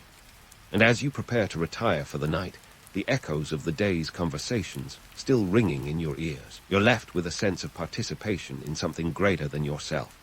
The Republic, with all its flaws and foibles, is your stage, and you're a player in its grand drama. It's a reminder that history is not just the story of great men and monumental events, but of the everyday choices and conversations that shape the world. So, as you slip back into the comfort of your Egyptian linens, the city of Rome still buzzing outside your window, you ponder the legacy you'll leave behind. Will it be one of virtue and valor, or of excess and indulgence? In the end, perhaps it's a bit of both, a testament to the complexity of the human spirit and the enduring allure of the Roman dream. And with that, you drift off to the sound of Rome, the eternal city, still awake and alive, writing its next chapter in the annals of history. Dust swirled across the Mongolian steppes as a young boy, Temujin, stood on the cusp of a destiny no one could yet fathom. Born in 1162, give or take a year, because medieval record-keeping wasn't exactly precision work, this kid was destined to shake the world to its foundations. But if you told him that while he was growing up in this unforgiving landscape, he'd probably have laughed in your face. Or maybe just stared blankly, since laughter was one luxury that came in short supply. Temujin's early life was anything but a fairy tale. His father, Yesujay, a minor chieftain, was poisoned by rival Tartars when Temujin was just 9. This wasn't your ordinary family drama. It was more like an episode of Game of Thrones, minus the dragons, but with all the betrayals and backstabbing you'd expect. His mother, Holan, was left to fend for the family, an effort akin to trying to keep a sandcastle intact during a tidal wave. They were abandoned by their clan and reduced to eating roots and rodents to survive. Romantic, right? In this school of hard knocks, Temujin learned a few lessons that would serve him well later on. Lesson 1, trust no one. Lesson 2, if you want something, take it. And he had plenty of practice. By the time he was a teenager, Temujin had already been captured by a rival tribe, the Teochead, and managed a daring escape. This isn't the stuff of adolescent rebellion, folks. He was literally running for his life. If that doesn't give you a taste of his resilience, I'm not sure what will. But let's not get ahead of ourselves. Before he could become Genghis Khan, he had to build a name, rally support, and oh yes, marry the love of his life, or at least form an advantageous alliance. Enter Bert. Temujin married her around 1178. She was more than just a pretty face in a yurt. She was a strategic match, bringing with her a valuable dowry of a sable coat. This wasn't your average wedding gift registry item, but a real ticket to building alliances. This coat sealed a crucial alliance with Targrol, the Khan of the Kerets, who became Temujin's mentor and supporter. It's like a medieval linked-in connection, but with more fur. Of course, life in the steppes wasn't just political maneuvering and sable trading. It was survival of the fittest, and Temujin had to prove his worth time and again. His family endured constant raids, and Bert was even kidnapped by the Merkit tribe. Temujin, demonstrating the kind of resolve that would later terrify half the known world, rescued her with the help of his blood brother, Jamaka, and his newfound ally, Targrol. Talk about a squad goal. The relationship with Jamaka, however, wasn't all sunshine and steppe flowers. Childhood friends, sure, but also rivals. Their bond was tested and eventually shattered into 1,000 pieces, like a Mongolian soap opera with lethal consequences. Jamaka believed in a more traditional aristocratic rule, while Temujin favored a meritocratic approach. This ideological clash would eventually lead to a rift as wide as the steppe itself, culminating in battles for supremacy. Spoiler alert, Temujin didn't come to play nice. So, what made Temujin tick? A heady mix of ambition, survival instinct, and perhaps a touch of vengeance. After all, his early years were a crash course in betrayal and hardship. By 1186, he had grown powerful enough to be recognized as a leader in his own right, but he was still far from the world-conquering figure he would become. His methods were, well, let's say pragmatic. He believed in loyalty through fear or reward, and started to build his own following from the ground up. A bit like starting a medieval startup, only the stakes were life and death, and the competition was armed to the teeth. But here's the kicker. While history remembers Genghis Khan as a ruthless conqueror, this early period shows us a man shaped by necessity. driven by an indomitable will to survive and thrive in a world that offered him no favors. His story isn't just about bloodshed and conquest. It's about resilience and strategic genius. As much as we love to romanticize the lone hero rising from nothing, Temujin's story is more about playing a long game on the chessboard of life, with every move calculated for maximum impact. And if that meant breaking a few bones, or alliances, along the way, so be it. As we leave young Temujin on the brink of his next big leap, one thing's clear. His rise was no accident. It was the result of a perfect storm of circumstances, grit, and a refusal to accept defeat. So next time you're feeling down about life's hurdles, remember the kid from the steppes who turned a sable coat into the foundation of an empire. Because sometimes the path to greatness starts with a rat stew and a lot of determination. And so, with a sable coat and a knack for survival, Temujin began his unlikely transformation from clan leader to empire builder. This wasn't just a matter of acquiring a fancy new title. Genghis Khan, the universal ruler, was not handed out like participation trophies. No, this was about reshaping the world according to his vision, one tribe at a time. Uniting the Mongol tribes was like herding cats across a windy steppe. They were fiercely independent, with more grudges than a reality show reunion special. But Temujin, soon to be known as Genghis Khan, had a secret weapon, his uncanny ability to turn enemies into allies. He understood that loyalty was not a birthright, but something to be earned, or in his case, commanded. His rise was a masterclass in realpolitik, where the carrot and the stick were wielded with equal precision. And sometimes, the stick was more of a battering ram. One of his first big moves, overhauling military organization. Temujin reorganized his warriors into units of 10, 100, 1,000, and 10,000. This decimal system wasn't just neat and tidy, it was revolutionary. It meant that each unit could operate independently. A tactical advantage when your battlefield is the vast, rolling expanse of the Eurasian steppe. It also meant that loyalty shifted from family ties to military allegiance. So, if your brother was slacking off, you didn't just have to worry about the family name. You had to answer to a higher authority, one that wasn't big on second chances. Genghis Khan's military strategies were as innovative as they were brutal. Forget the Hollywood image of mindless hordes. This was warfare as psychological chess. He used deception and surprise like an artist uses a palette. Need to convince an opposing army you're twice your size. Send a few troops to light campfires all over the hills. Want to lure enemies into a trap. Pretend to retreat. And when they give chase, turn around and show them what you've really got. It's like the world's deadliest game of peekaboo, and Genghis was a master player. But let's talk logistics, the unsung hero of any military campaign.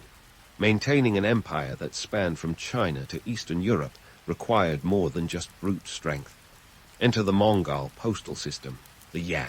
Imagine a network of relay stations stretching thousands of miles, where riders changed horses at a gallop to deliver messages with Amazon Prime efficiency. These stations were spaced roughly a day's ride apart, about 25 to 30 miles, forming a communication highway that would put modern infrastructures to shame. Forget neither snow nor rain. These riders were the original postal badasses, racing through blizzards and sandstorms with the latest intel from the front lines. This system wasn't just about speed, it was about control. It allowed Genghis Khan to keep his finger on the empire's pulse, to know what was happening in distant corners before his enemies did. And it wasn't just for military messages. Trade routes flourished along the Yam, turning the Mongol Empire into a bustling corridor of commerce. Silk, spices, and ideas zipped along these routes, creating a cultural exchange that would shape the medieval world. Talk about a power move. Yet for all his strategic brilliance, Genghis Khan knew that fear was a powerful motivator. His campaigns were marked by a ruthless efficiency that left a trail of decimated cities and shattered armies. Surrender, and you might be absorbed into the empire, your talents put to use for the greater Mongol good. Resist, and you could find yourself on the wrong end of a massacre. It was nothing if not pragmatic, understanding that a reputation for brutality could win battles without a single arrow fired. The Mongols' approach to warfare was as much about psychology as it was about swords and spears. Consider the siege of Nishapur in 1221, where the city's defenders were so paralyzed by fear of Mongol retribution, that they ultimately opened the gates themselves. Sure, it's a little grim, but from an efficiency standpoint, it was genius. Why fight a battle when you can win with a well-placed rumor of impending doom? Yet, it's important to remember that the Mongol Empire wasn't just a tapestry of terror. It was a complex, multicultural behemoth that thrived on diversity. Genghis Khan, despite his fearsome reputation, was surprisingly tolerant when it came to religion. Buddhists, Muslims, Christians, and others found a place under his rule, provided they didn't stir up trouble. His legal code, the Yasa, was more about maintaining order than imposing any particular ideology. It was a big-tent approach to governance, centuries before that term hit the political scene. In the grand scheme of things, Genghis Khan's rise was not just a tale of conquest, but a story of transformation.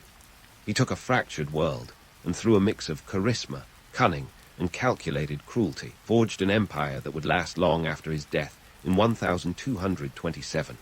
The Mongol Empire became a crucible of culture and commerce, and its echoes can still be felt in the modern world. His story, with all its complexities and contradictions, is a reminder that history is rarely black and white.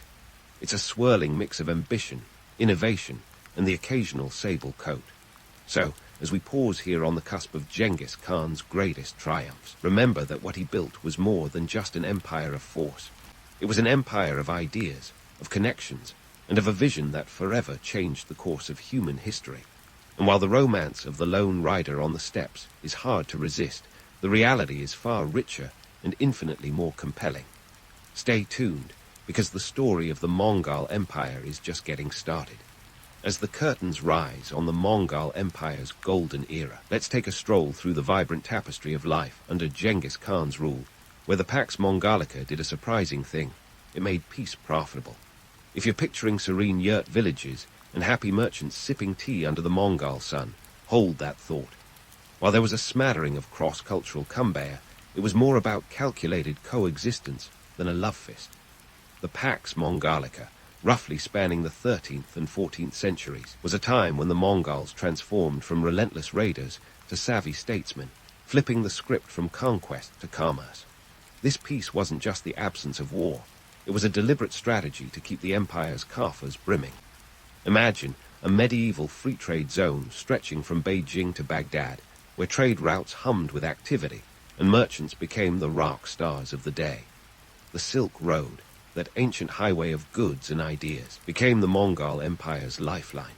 Genghis Khan and his successors understood that, while you can't exactly eat gold, it sure helps you buy a lot of dumplings. Here's a fun fact.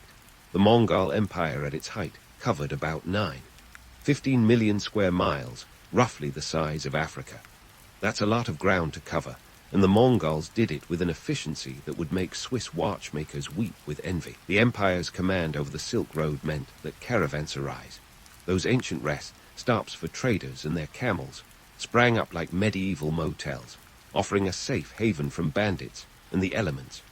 These oases of commerce were crucial for the flow of goods and ideas, making the Mongol Empire not just a map-spanning behemoth, but a cultural melting pot. Economic prosperity under the Mongols was a double-edged sword. On one hand, it brought unprecedented wealth and cultural exchange. On the other, it was a strict hierarchy that could make your high school social ladder look like a love-in. At the top sat the Mongol elite, a social class with privileges as vast as their steppes. Below them were the conquered peoples, who often faced a reality harsher than a Mongolian winter. They were integrated into the empire's economy, but it wasn't exactly a worker's paradise. Tribute flowed upwards in the form of goods, labor, and taxes, a system that kept the Mongol war machine well-oiled and ready for action. But let's not gloss over the human cost of this prosperity. The social structure was rigid, with non-Mongol subjects often relegated to the status of second-class citizens. The Mongols were pragmatic rulers, often adopting the administrative structures of the lands they conquered. But this wasn't a multicultural utopia. It was a strategic move to maintain control. The conquered were expected to pay tribute and adhere to the Yasa, that infamous legal code which was more about order than justice. It was a top-down system where your worth was measured by your ability to contribute to the empire's bottom line. Yet, within this hierarchy, there was room for innovation and cultural exchange. The Mongols were patrons of the arts and sciences, albeit in their own way. They encouraged scholars, artisans, and merchants to travel freely within their empire, creating a fertile ground for the exchange of ideas.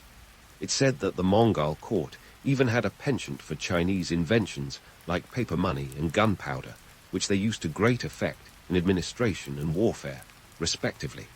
Talk about thinking outside the yurt. Now, let's debunk a myth or two. The Mongol Empire is often romanticized as a bastion of religious tolerance. And while it's true that Genghis Khan was less concerned with your deity of choice than your ability to follow orders, this tolerance was more about practicality than principle. The empire's vastness meant it encompassed a multitude of faiths, from Islam to Buddhism to Christianity. The Mongols didn't impose a state religion, which was less about benevolence and more about not rocking the boat. After all, a divided empire is a recipe for rebellion, and the Mongols had enough on their plate without adding religious strife to the mix. Economically, the Pax Mongolica was a golden age, but it was one built on a foundation of fear and control. The Mongols' reputation for ruthlessness kept potential rebels in check, allowing trade to flourish in a relatively stable environment. This stability was key to the empire's success, creating a network of trade routes that connected east and west in a way unseen since the days of Alexander the Great. Under the Mongol banner, goods like silk, spices, and precious metals moved more freely than ever before, while ideas, ranging from technological innovations to philosophical musings, cross-pollinated across continents. But don't let the glitter of trade and cultural exchange blind you to the harsher realities. For many within the Mongol Empire, life was a daily grind of toil and tribute. The empire's economic success was built on the backs of those who labored under its rule, and while some found opportunity in the bustling markets and caravanserais, others found only hardship. It's a classic tale of the haves and the have-nots, played out on a continental scale. Yet, for all its contradictions, the Mongol Empire was a remarkable achievement. It was a place where the world met and mingled, where a Persian scientist might find himself discussing astronomy with a Chinese scholar, or a Venetian merchant could learn the nuances of Mongolian etiquette. It was a world where the lines between conqueror and conquered blurred, where cultures collided and coalesced in ways that would shape the future of humanity. As we step back from this whirlwind tour of the Pax Mongolica, it's clear that Genghis Khan's legacy was not just one of conquest, but of connection. The empire he built was a living testament to the power of human ambition and ingenuity, a testament that continues to echo through the corridors of history. But don't pack away your mental suitcase just yet. There's still much to explore in the world of the Mongols. So hold onto your felt hats, because the story of the Mongol Empire is far from over.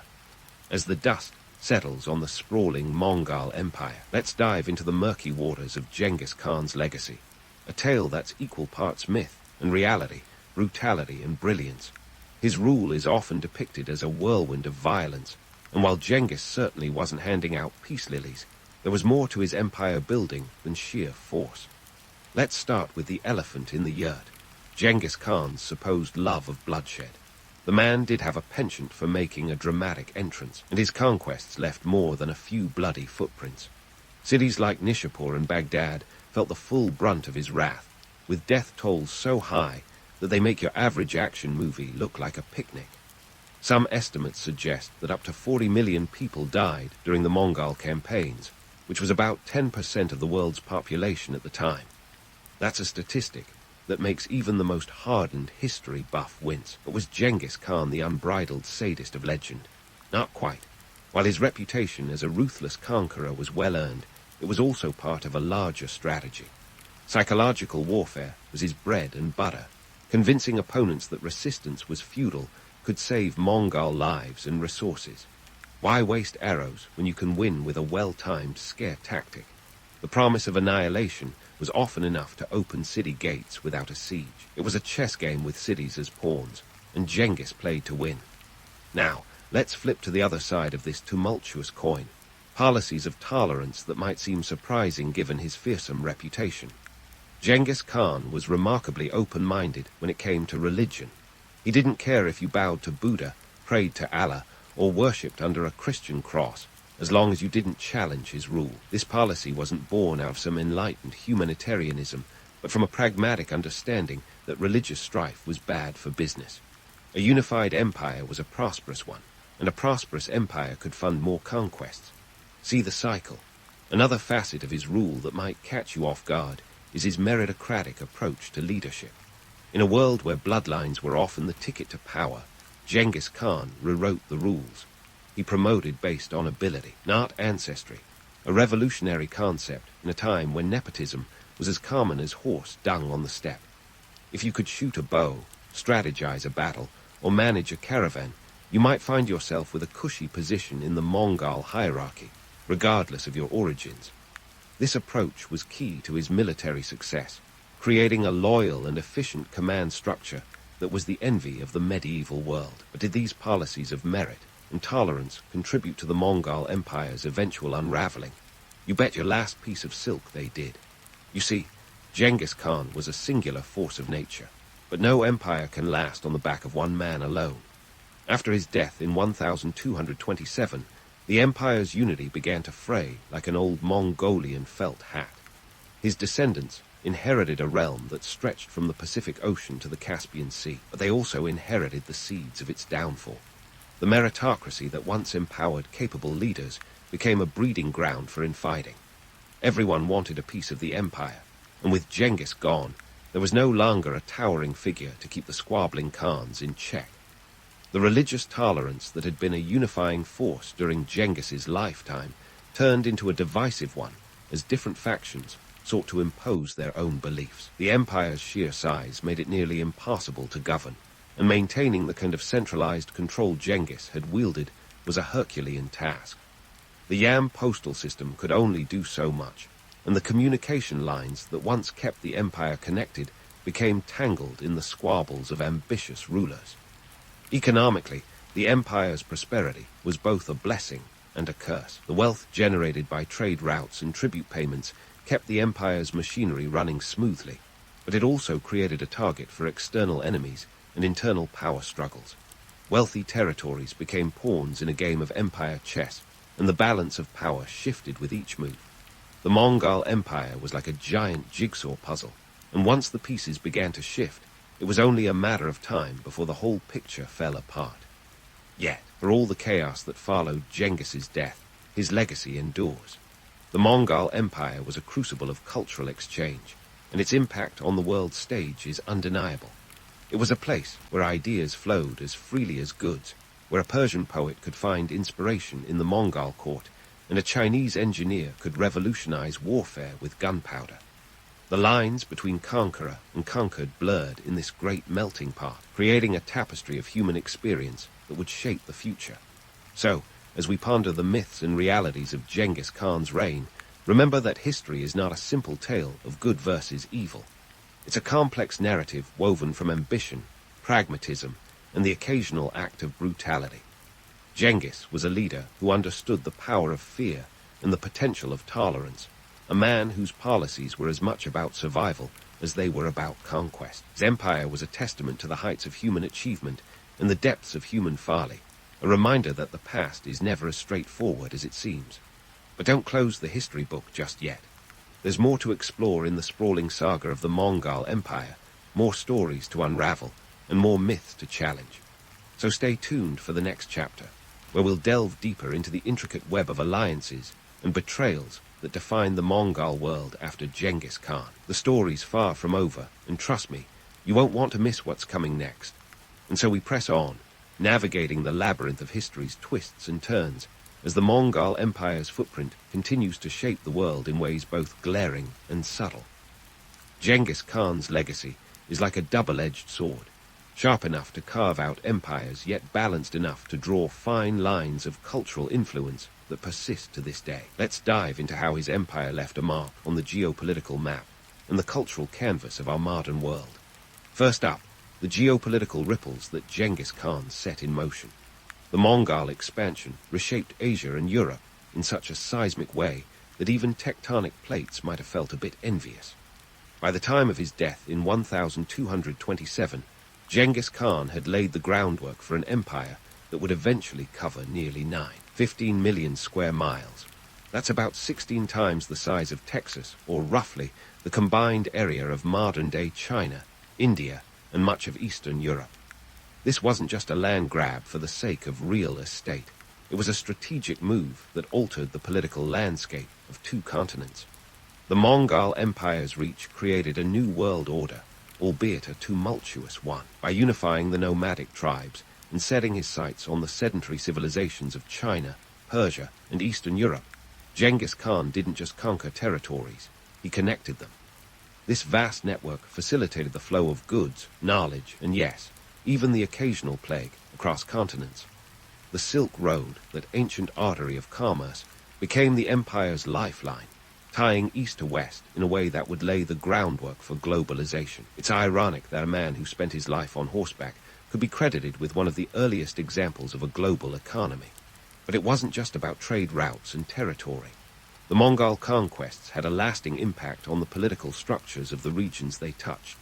In China, the Mongols established the Yuan dynasty, bringing a period of relative stability, and some would argue stagnation, that lasted until 1368. The Persians, meanwhile, saw their political landscape reshaped by the Ilkhanate, a Mongol successor state that blended Mongol and Persian traditions. Even Russia felt the Mongol touch, with the Golden Horde's influence lingering long after their direct rule had faded, subtly shaping the rise of the Russian state. Now let's pivot to the cultural influences that seeped into the fabric of these societies. You see, Genghis Khan may have been a conqueror, but he was also an inadvertent patron of the arts and sciences. The empire's vastness and the Mongol policy of encouraging skilled artisans, scholars, and engineers to travel and work within its borders created a unique environment for cultural exchange. Think of it as history's most ambitious fusion restaurant, where Chinese gunpowder met Persian astronomy and European textiles flirted with Indian mathematics. The Mongol Empire was like a giant petri dish of innovation, and one of its unintentional legacies was the cross-pollination of ideas that occurred when people and cultures collided within its borders. Paper money, for instance, found its way to Europe through the Mongols, transforming economies there by making trade more flexible and less cumbersome than bartering with livestock or precious metals. The Mongols also played a part in the spread of technologies like printing and gunpowder to the west, tools that would eventually lead to revolutions of their own, both industrial and military. But let's not get too starry-eyed about this multicultural exchange. The Mongol Empire's cultural legacy is a tangled web of both brilliance and brutality. While some regions benefited from the influx of new ideas and technologies, others faced cultural suppression and the erasure of their own traditions. The Mongols were pragmatic rulers, often adopting the administrative systems of the lands they conquered, but this was less about celebrating diversity and more about maintaining control. It was a balancing act, one part cultural celebration, two parts iron-fisted rule. And then there's the thorny question of how history remembers Genghis Khan himself. Is he the ruthless conqueror who left entire cities in ruins, or the visionary leader who built an empire that connected disparate worlds?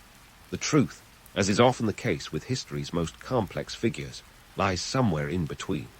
On one hand, Genghis Khan's military campaigns were undeniably brutal.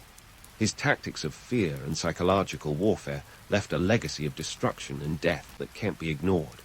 But on the other hand, his leadership and innovations fostered an era of unprecedented trade and cultural exchange. If you're looking for a neat label to slap on Genghis Khan, you're out of luck.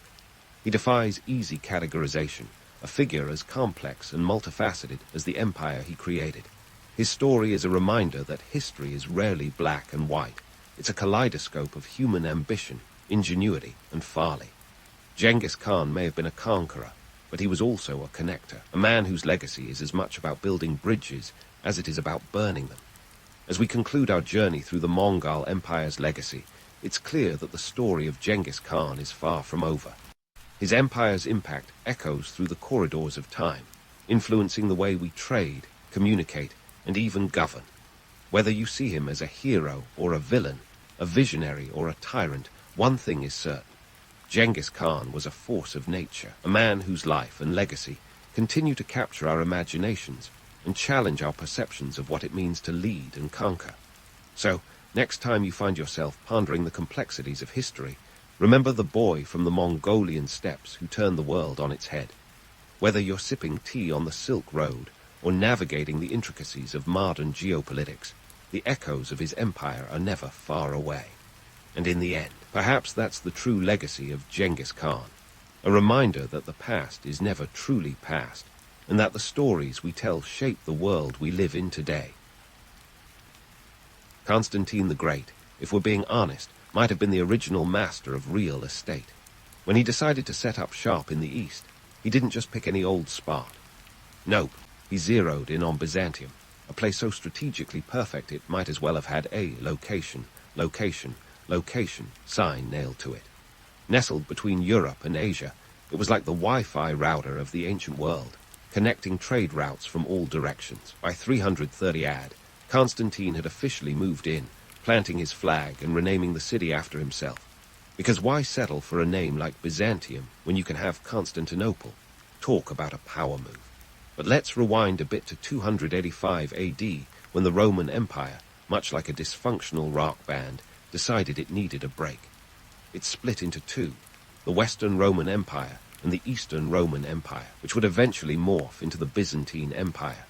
The East got the savvy, resource-rich side of the deal, leaving the West with, well, Rome, the ancient equivalent of keeping the band's name, but losing all the talent. This division was spearheaded by Emperor Diocletian, who thought managing an empire the size of Jupiter was a tad too much for one guy. Can't blame him, after all, who wants to deal with endless barbarian invasions and fiscal crises without at least a co-pilot. Back to Constantine, who was not just an emperor, but the kind of guy who could throw a divine vision into a story like it was a plot twist in a soap opera. Legend has it, he saw a cross in the sky with the words, "In this sign, conquer." Whether this celestial marketing campaign really happened is up for debate, but it's a killer origin story. It's like if Apple claimed their logo was designed by divine intervention. It sounds cool, but we're side-eyeing it a bit. Anyway, Constantine's decision to make Byzantium his capital was no accident. The city sat on the Bosporus Strait, a narrow corridor that linked the Black Sea to the Mediterranean. This was not just prime maritime real estate. It was the toll booth of the ancient world. If you wanted to trade, you passed through here and probably paid for the privilege. Constantinople quickly became a bustling metropolis, a hub of commerce where spices, silks, and ideas mingled like guests at an exclusive cocktail party.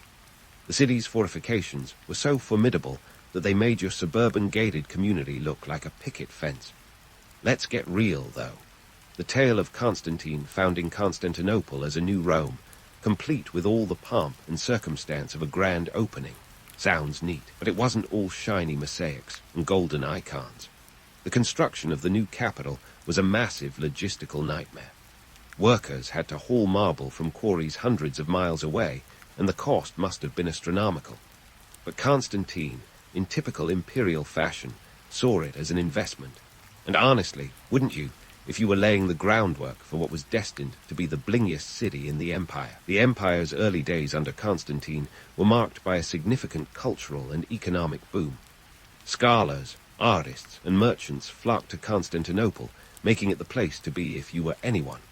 It was like the New York City of its time, minus the skyscrapers, but with just as much hustle and bustle. The city's position as a cultural and economic powerhouse was no accident. It was designed that way, a deliberate effort to make sure the Eastern Roman Empire stood out as a beacon of wealth and influence. And it worked. For a time, at least. Of course, Constantine didn't stick around forever. Like all emperors, he eventually shuffled off this mortal coil in 337 AD. His death, however, didn't spell disaster for Constantinople. The city had already entrenched itself as a cornerstone of the empire, a jewel in the Byzantine crown that would endure for over 1,000 years. But let's not sugarcoat it. Ruling an empire was a messy affair. The Byzantines weren't just sipping wine and admiring mosaics. They were constantly fending off invaders, managing complex trade negotiations, and dealing with the occasional bout of plague. Fun times. Now, about those legendary tales of Constantine's rule, we we have to take them with a grain of salt. The idea that he single-handedly Christianized the entire empire is, let's say, slightly exaggerated. While he did issue the Edict of Milan in 313 AD, granting religious tolerance and giving Christianity a leg up, the empire didn't just flip the switch to Christianity overnight. It was more like a dimmer switch that took a few centuries to fully turn. And while we're at it, the notion of Constantine as the patron saint of architects is a pleasant fiction. Yes, he loved a good building project, but it was more about asserting imperial dominance than a personal passion for blueprints. In the grand tapestry of history, the Byzantine Empire's origins are a testament to the power of strategic thinking and a little bit of luck. Constantine's Constantinople was more than just a new capital. It was a statement, a declaration that the empire was here to stay, ready to weather the storms of time. And for those first few centuries, it did just that, standing as a symbol of the Byzantine Empire's resilience and grandeur, a legacy that, despite its eventual decline, still echoes through the annals of history. As Constantinople basked in its golden years, fast forward a couple of centuries, and enter Justinian I, the emperor with a penchant for turning grandiose dreams into a reality that would make any modern-day real estate mogul blush. Justinian wasn't just content with ruling a remarkably fortified city. No, he aimed to bring back the glory days of Rome, like a nostalgic rock star planning a comeback tour. And just like any ambitious tour, it came with its fair share of hits and misses. Let's kick off with the Justinian Wars, a series of conflicts that were essentially his way of saying, "We're back, baby." Justinian's military campaigns stretched from North Africa to Italy, and even to the sunny shores of Spain. Talk about a European tour. The goal, to reclaim the territories that had slipped through the empire's fingers like sand at a beach resort. But here's the kicker. These wars were eye-wateringly expensive. We're talking a hit to the wallet bigger than a Black Friday shopping spree. It's estimated that these campaigns cost the Byzantine Empire an astronomical 30 million solidi. Think of that as the gold standard of the time. And what did Justinian get for all that dough? A brief flicker of Roman unity and a whole lot of future headaches. As if war wasn't enough to keep him busy, Justinian decided to channel his inner architect. Cue the construction of the Hagia Sophia, a marvel that wouldn't look out of place as a backdrop for a superhero movie. Completed in 537 AD, this architectural wonder was built in just 5 years, a feat that even modern construction teams would envy. With a dome that seemed to defy gravity, the Hagia Sophia was a statement piece, declaring the Byzantine Empire's cultural and religious might. But like any good home renovation, it came with a hefty price tag and more than a few structural hiccups. Earthquakes had a nasty habit of shaking things up, quite literally, leading to repeated repairs.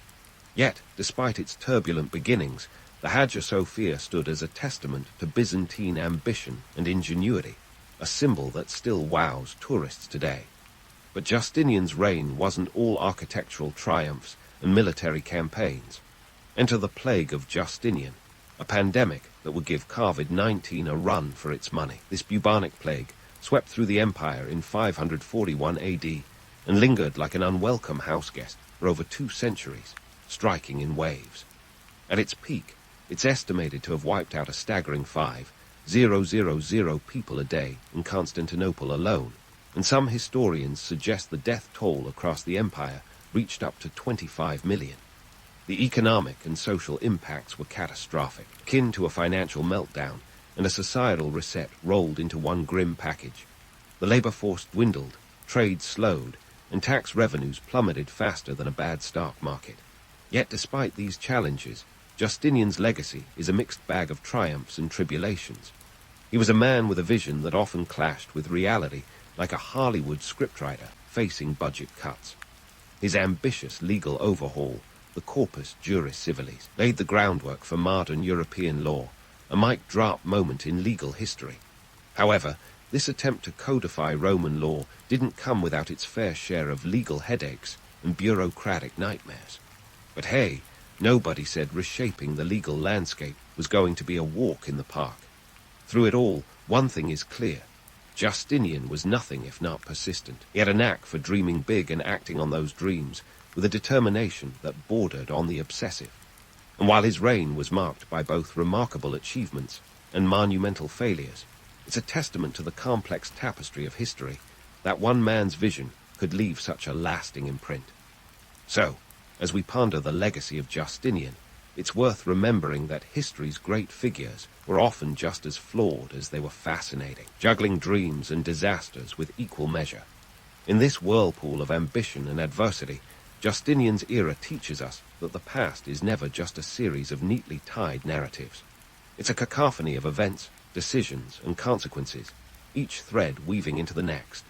And as we leave this chapter open, ready to explore the next saga of Byzantine drama, we're reminded that the empire, much like Justinian himself, was always a work in progress, both a cautionary tale and an inspiration for the ages. As the dust of Justinian's grand designs settled, the Byzantine Empire found itself wading through the murky waters of the 8th and 9th centuries, where political intrigue and religious controversies were as common as a modern-day scandal. Enter the iconoclast controversy, a theological debate so heated it could have doubled as a BBQ pit. The whole shebang kicked off in 726 AD, when Emperor Leo Roman III, not content with merely ruling, decided to dip his toes into the spiritual waters. He declared war on icons, those beloved religious images that decorated homes and churches like ancient Instagram snaps of the divine. Leo claimed these icons were the root of idolatry, suggesting people were worshipping the images rather than the holy figures they represented. In a move that would make any icon collector cringe, he ordered the removal and destruction of these religious artworks. This wasn't just a casual spring cleaning, it was an iconoclastic purge.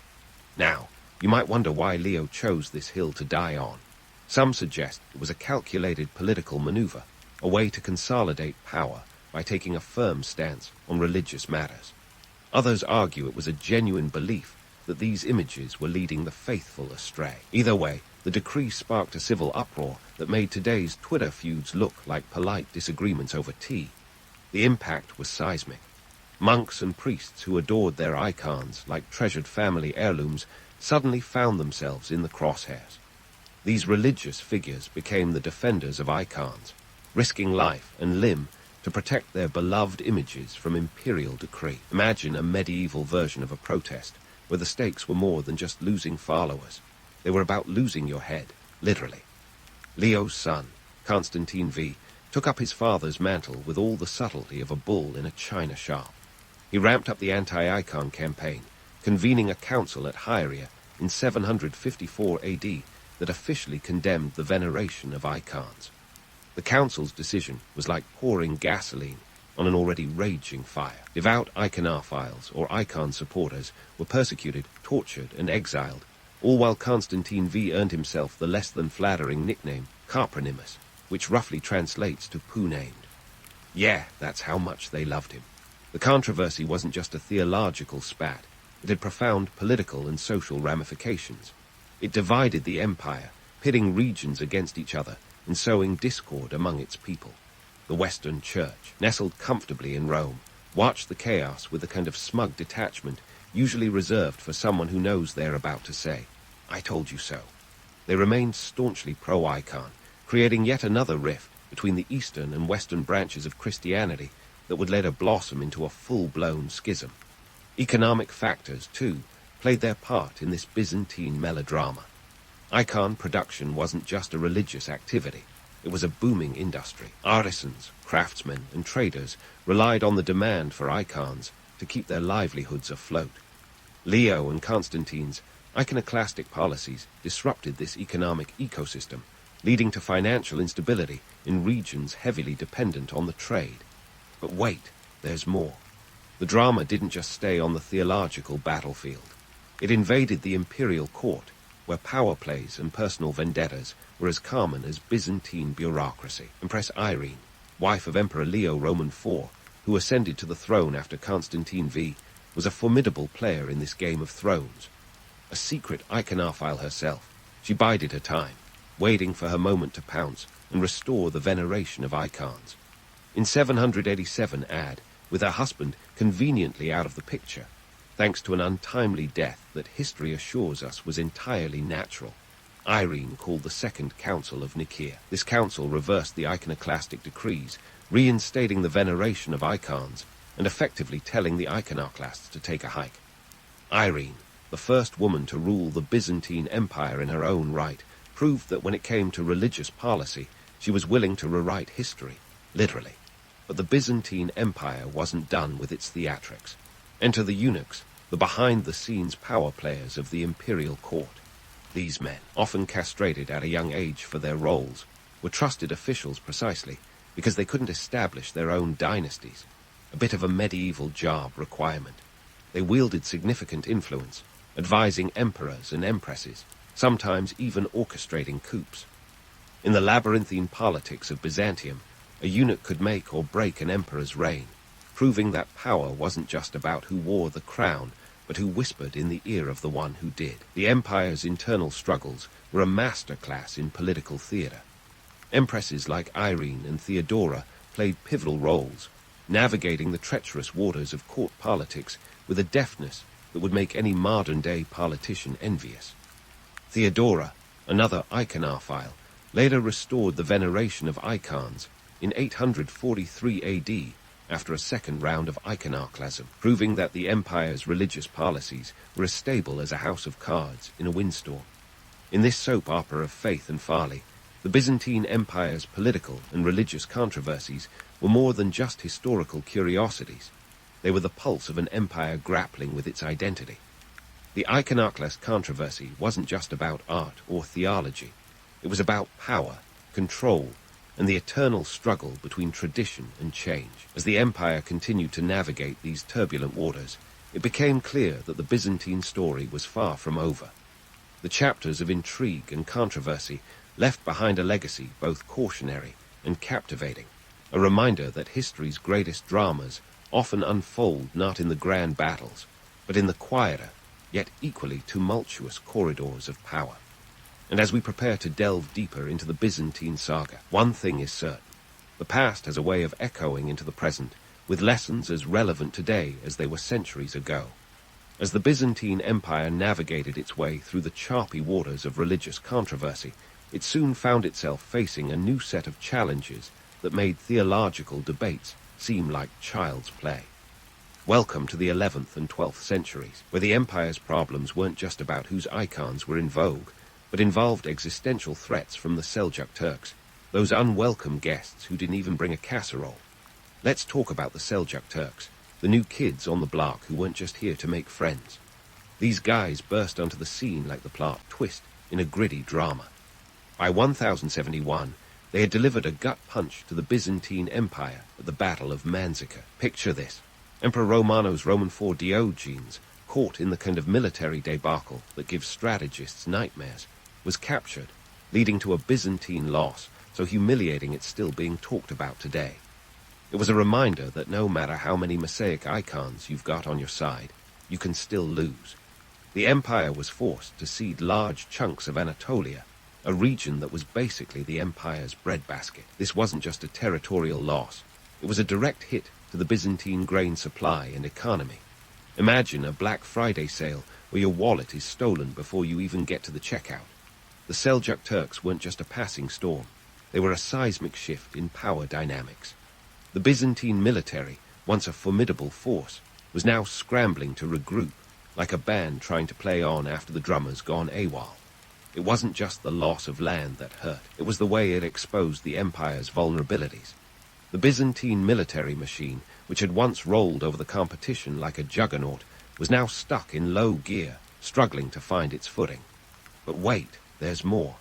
As if the Seljuks weren't enough, the Crusades entered the stage. Now, the Crusades were a bit like a medieval music festival. Everyone showed up with different expectations, and things got messy fast. First Crusade kicked off in 1096, ostensibly to reclaim the Holy Land, but also because Europe's knights were getting bored with peacetime and needed a new hobby. The Byzantine Empire, caught in the crossfire, played host to these crusading armies, which was about as fun as hosting a rowdy party you didn't plan. The Crusaders were supposed to be allies, but they had all the subtlety of a bull in a Byzantine china shop. For example, the Fourth Crusade, which began in 1202, was a masterclass in how to make frenemies. The original plan was to head straight to the Holy Land, but logistical hiccups and financial woes meant the Crusaders found themselves outside Constantinople in 1204, eyeing its wealth like kids in a candy store with no adult supervision. The resulting sack of Constantinople by these Christian knights was one of history's greatest ironies, like a friendly match that turns into a bar brawl. The city was plundered, its treasures looted, and its people left to pick up the pieces. The Venetians, who had always had a thing for trade and profits, orchestrated much of this chaos, proving once again that in war money talks. The economic impact of the sack was catastrophic. Constantinople, once the ATM of the Mediterranean, found its coffers emptied and its trade networks disrupted. The Byzantine economy, already reeling from previous conflicts, now faced a financial meltdown. The empire was left scrambling to rebuild, like a rock star trying to make a comeback after a very public meltdown. The Fourth Crusade didn't just sack a city, it sacked an era, leaving a legacy of bitterness and division that echoed through the centuries. In the midst of all this chaos, the empire's leadership had more on their plate than just military campaigns. The Byzantine emperors had to juggle internal strife, economic collapse, and the occasional palace coup, proving that ruling an empire was less about wearing a crown and more about keeping it from rolling off your head. The Komnenos dynasty, which had taken the reins in 1081, tried to steer the empire through these turbulent times. Alexios I Komnenos, for example, spent his reign trying to patch up the empire's broken economy and military. It was like trying to fix a leaky boat while being attacked by a school of sharks, an exercise in futility that was both heroic and tragic. Despite these valiant efforts, the Byzantine Empire was a shadow of its former self by the end of the 12th century. The empire was no longer the indomitable force it once was, but a beleaguered relic struggling to maintain its dignity in a rapidly changing world. Its borders were shrinking, its economy was in tatters, and its political structure was as stable as a house of cards in a hurricane. Yet the Byzantine saga was far from over. The empire's story was one of resilience, of a civilization that, despite being battered and bruised, refused to vanish quietly into the night. It's a reminder that history is not just a record of triumphs, but also of tenacity, of the human spirit's ability to endure even when the odds seem insurmountable. As we leave this chapter open, ready to explore the next twists and turns of the Byzantine narrative, we're reminded that the past, much like the empire itself, is never truly gone. It's simply waiting for its next act. As the Byzantine Empire stumbled into the 13th century, it was like an aging rock star, still trying to hit the high notes while the world moved on to a different genre. The empire was splintered, its territories fragmented like a jigsaw puzzle, missing half its pieces. Yet, even as its power waned, it clung stubbornly to life, refusing to bow out gracefully. Fast forward to the 15th century, and we find the Byzantines hanging on by a thread, like a boxer who's taken one too many hits but refuses to stay down for the count. The Ottomans, led by the ambitious Sultan Mehmed Roman II, were eyeing Constantinople like a prize too tempting to resist. By 1453, the city had become a tantalizing target, a jewel of strategic and symbolic value that beckoned to the Ottomans like the last slice of pizza at a party. Now, let's set the stage for the grand finale, the siege of Constantinople. Picture the Byzantine Empire as a once mighty fortress, now reduced to a beleaguered garrison, surrounded by a sea of Ottoman ambition. Mehmed Roman II, just 21 years old, and already scheming like a seasoned chess master, brought an army estimated at 80,000 to 100,000 men. He was playing for keeps, and Constantinople was the ultimate checkmate.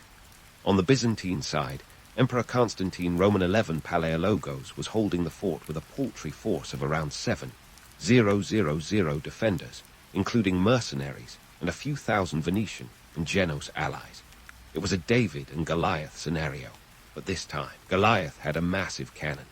The Ottoman secret weapon was the basilica, a monstrous cannon capable of hurling 600-pound stone balls over a mile. It was the medieval equivalent of bringing a sledgehammer to a thumbtack fight. For 7 weeks, from April 6 to May 29, 1453, the Ottomans bombarded the city walls day and night. The Byzantines, in a last-ditch effort to preserve their legacy, patched up breaches, repelled assaults, and prayed fervently for a miracle. It was a battle fought with sweat, blood, and a stubborn refusal to surrender. But the odds were as stacked as a Vegas casino. On the night of May 28, realizing that the end was near, Constantine Roman XI gathered his men for one final stand. It was a moment drenched in Sama heroism, the kind that would be immortalized in tales of valor and sacrifice. The next day, as the Ottomans launched their final assault, the Byzantine defenses crumbled. Constantine Roman XI reportedly tore off his imperial regalia, choosing to die as a soldier rather than a king. His body was never found, slipping into legend like a ghost of the empire that had once been. When the Ottoman forces finally breached the walls, Constantinople fell in a tumult of chaos and conquest. The city, which had stood for over a millennium as the heart of the Byzantine Empire, was transformed overnight. Maimed Roman II, now Maimed the Conqueror, rode triumphantly into the city, marking the end of Byzantine rule and the dawn of a new era. The significance of this moment was monumental. It wasn't just the fall of a city, it was the closing curtain on 1,000 years of history. So, what do we take away from the rise and fall of the Byzantine Empire? For starters, history loves its ironies. The Byzantine Empire, once a beacon of wealth and influence, was ultimately undone by a combination of external pressures and internal fracturing. It's a reminder that no matter how mighty an empire might seem, it's only as strong as its foundations, and those foundations are often a mix of economic stability, military might, and political unity. Economically, the empire's decline was a lesson in the dangers of overextension. The Byzantine treasury had been drained by constant warfare, and its trade networks, once the envy of the world, had been disrupted by both the Crusades and the rise of competing powers. The costs of maintaining an empire that spanned continents were astronomical, and when the money ran out, so did the empire's ability to defend itself. Politically, the Byzantine Empire was a case study in the perils of infighting. Succession crises, court intrigues, and religious schisms sapped the empire's strength from within, leaving it vulnerable to external threats. It's a tale as old as time. Divided leadership leads to divided outcomes. The Byzantine emperors, despite their often heroic efforts, could not unify their realm in the face of mounting challenges. And yet, in its decline, the Byzantine Empire left a rich legacy. The empire was a bridge between the ancient and medieval worlds, a melting pot of cultures and ideas that influenced Europe, the Middle East, and beyond. Its scholars preserved and transmitted classical knowledge, laying the groundwork for the Renaissance. Its art and architecture, epitomized by the Hagia Sophia, continue to inspire awe. Even in its fall, the empire was a testament to the endurance of human creativity and resilience. In the end, the story of the Byzantine Empire is both a romance and a cautionary tale. It's a narrative filled with grandeur and folly, triumph and tragedy, reminding us that history is not just a chronicle of events, but a reflection of the human condition. As modern states navigate their own challenges, the lessons of Byzantium echo through time. The importance of strategic foresight, the dangers of over-reliance on military might, and the necessity of unity in the face of adversity. So, as we close the book on the Byzantine Empire, let's remember that history's great narratives are never truly over. They live on in the lessons we learn, the stories we tell, and the legacies we inherit. The Byzantine Empire, with all its complexity and contradiction, remains a testament to the enduring saga of human civilization, a reminder that even in the face of decline, there is always room for reflection, resilience, and renewal. Charlemagne, or as his buddies might have called him, Big Chuck, came into this world around 742 AD, a time when Europe was about as organized as a toddler's art project.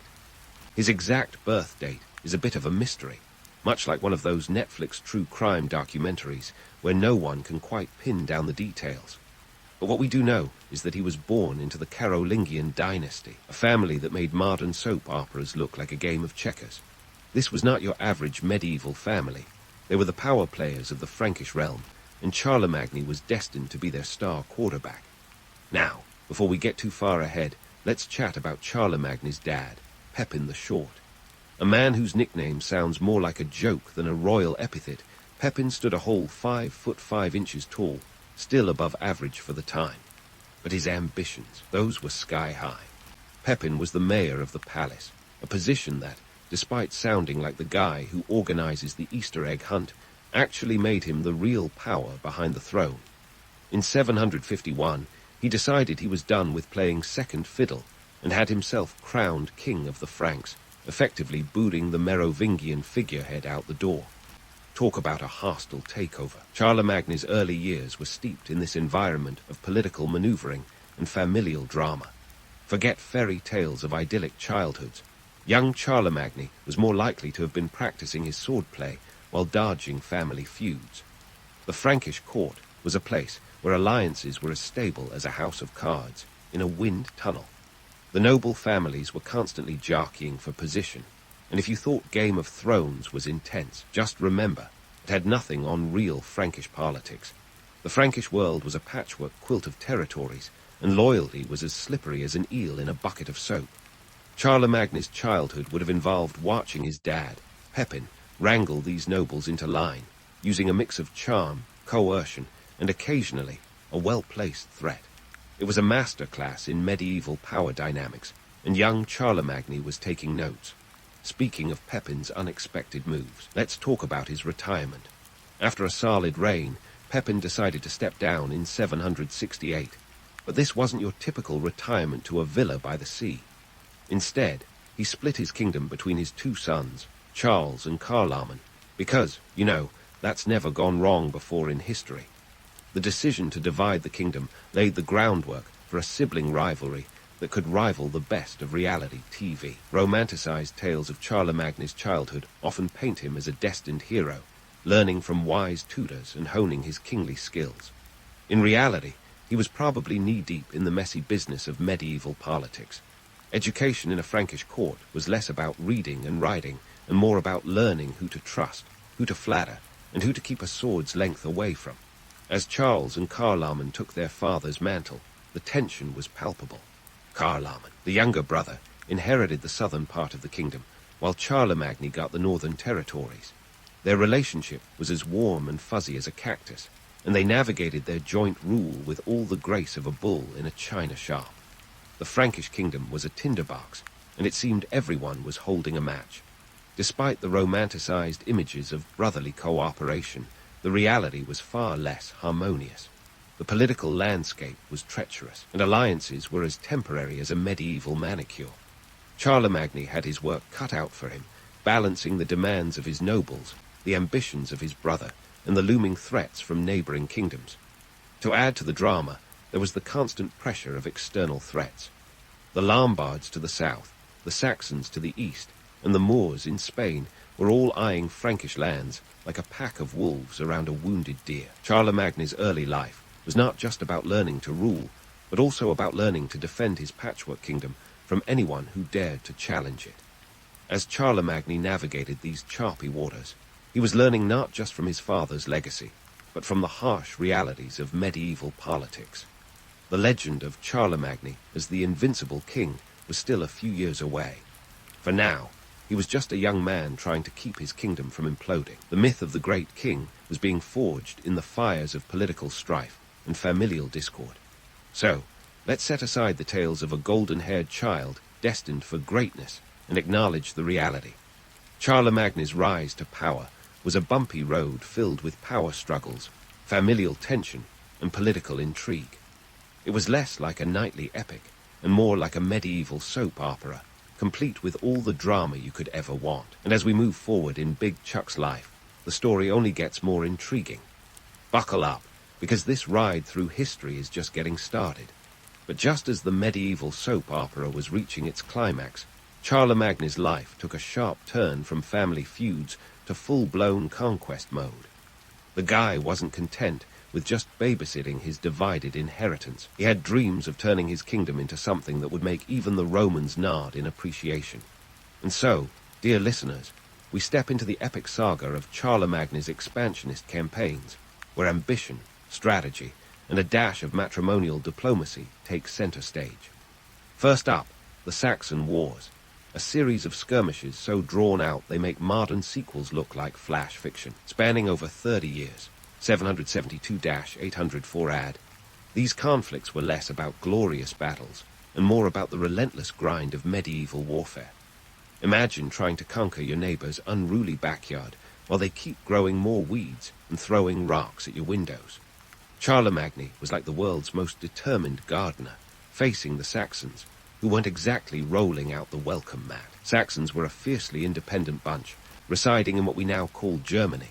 They worshipped their own gods, thank you very much, and weren't keen on swapping them out for the Christian deity Charlemagne was championing. It was less a clash of swords and more a clash of cultures, with Charlemagne determined to bring them into the Frankish fold, both politically and spiritually. Because nothing says, welcome to the empire, like a forced baptism and a military occupation. And let's not forget the economic underpinnings of this grand crusade.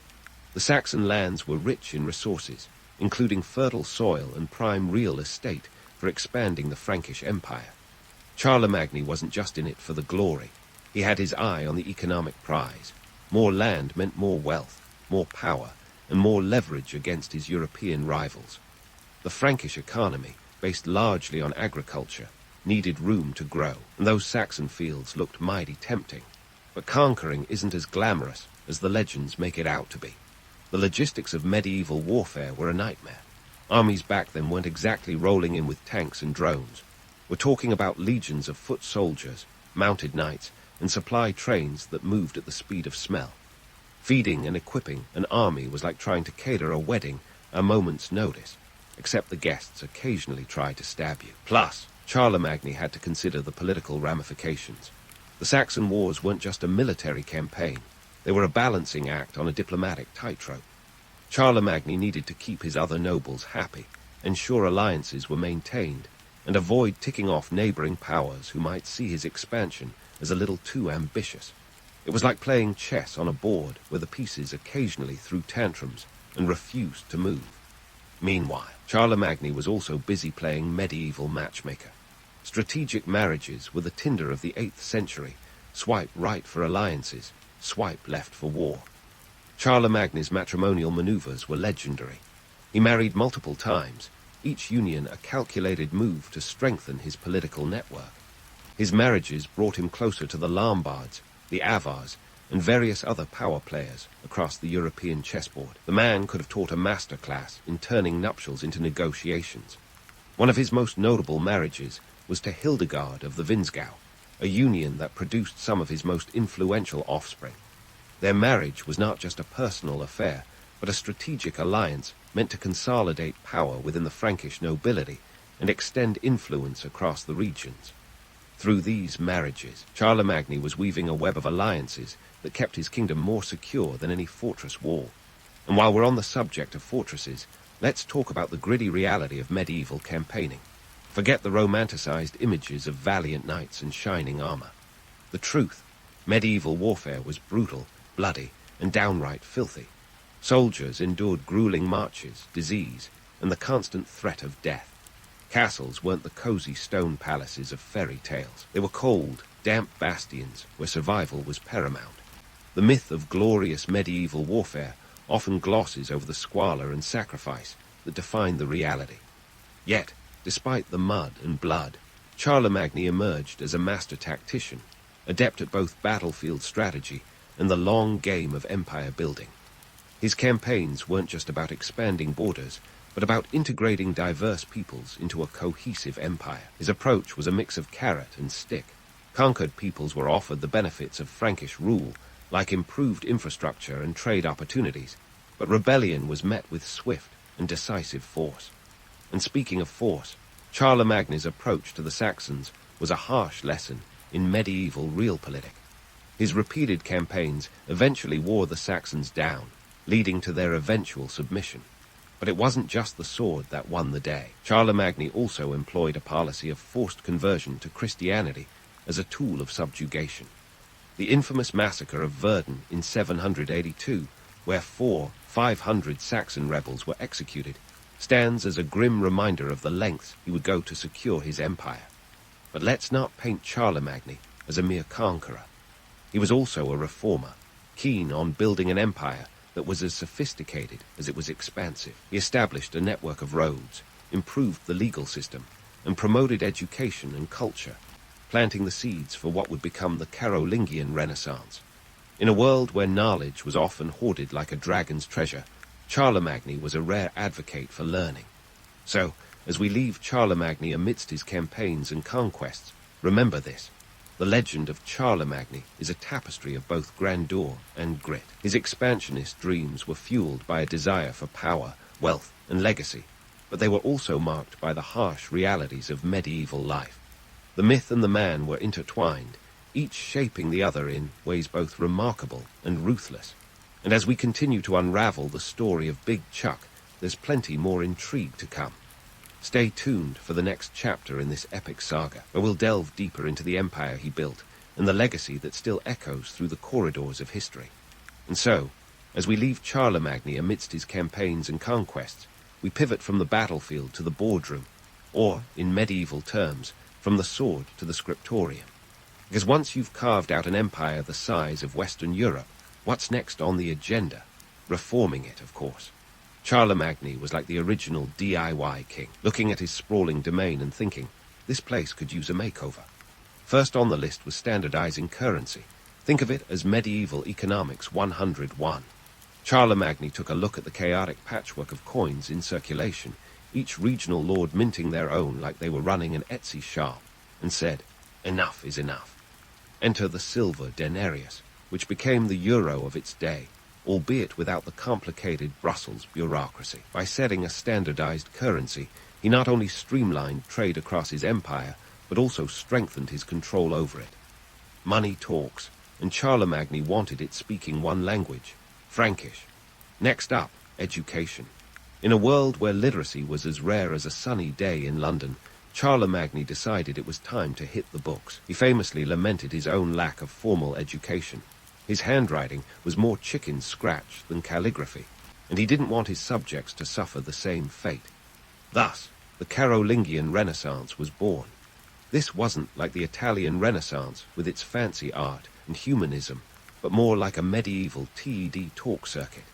Charlemagne invited scholars from all over, creating centers of learning that focused on copying classical texts and educating the clergy. Alcuin of York, one of his most prominent scholars, was like the Bill Nye of the 8th century, spreading knowledge with a healthy dose of charisma. But of course, any good reformer needs to know how to deal with red tape, medieval style. Charlemagne's empire was vast, a sprawling collection of territories that made the logistics of governance complex enough to make even the most dedicated bureaucrat weep. Managing such a behemoth required a robust legal system, so Charlemagne set about codifying laws across his empire. This was like trying to herd cats with a scroll and a quill, but Charlemagne was undeterred. He issued the capitularies, a series of legislative and administrative orders that functioned as the backbone of his legal reforms. Each capitulary was a step toward building a more cohesive state out of the chaotic feudal mess he inherited. Yet, for all his reforms, Charlemagne wasn't immune to the occasional medieval blunder. His attempts at standardizing measurements, for example, were less successful. Imagine trying to convince a stubborn noble that his yardstick was too long or his pint too generous. It was like medieval metrication, only with more resistance and fewer decimal points. And while Charlemagne aimed to create a unified system, the reality was a lot messier, with local customs often winning out over imperial decree. Charlemagne's administrative ventures weren't just about efficiency, they were also about legacy. He wasn't content with just ruling. He wanted his empire to last, to be remembered.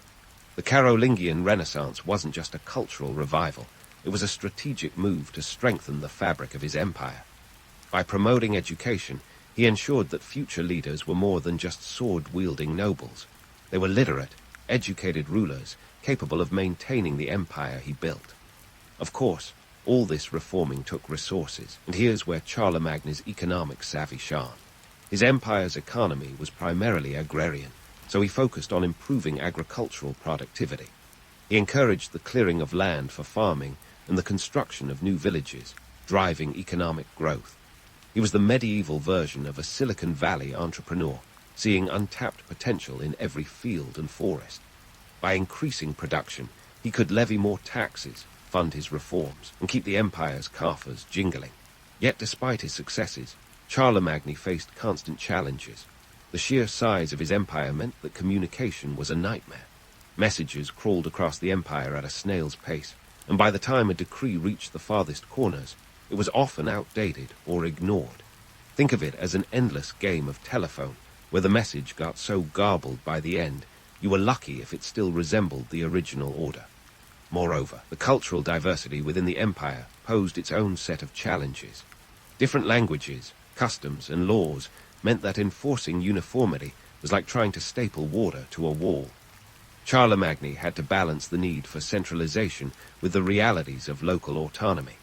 It was a tightrope walk that required the political acumen of a seasoned diplomat, and occasionally the brute force of a seasoned warrior. And then there were the humorous moments where his reforms didn't quite go as planned, like the time he tried to enforce a dress code for the clergy only to spark a fashion rebellion, or when he ordered that sermons be delivered in the vernacular only to find out that some priests couldn't speak the local language any better than they could perform miracles. Charlemagne's reign was filled with these moments of unintended comedy, where the best-laid plans met the sometimes absurd realities of medieval life. But despite the occasional hiccup, Charlemagne's efforts left a lasting impact on European culture.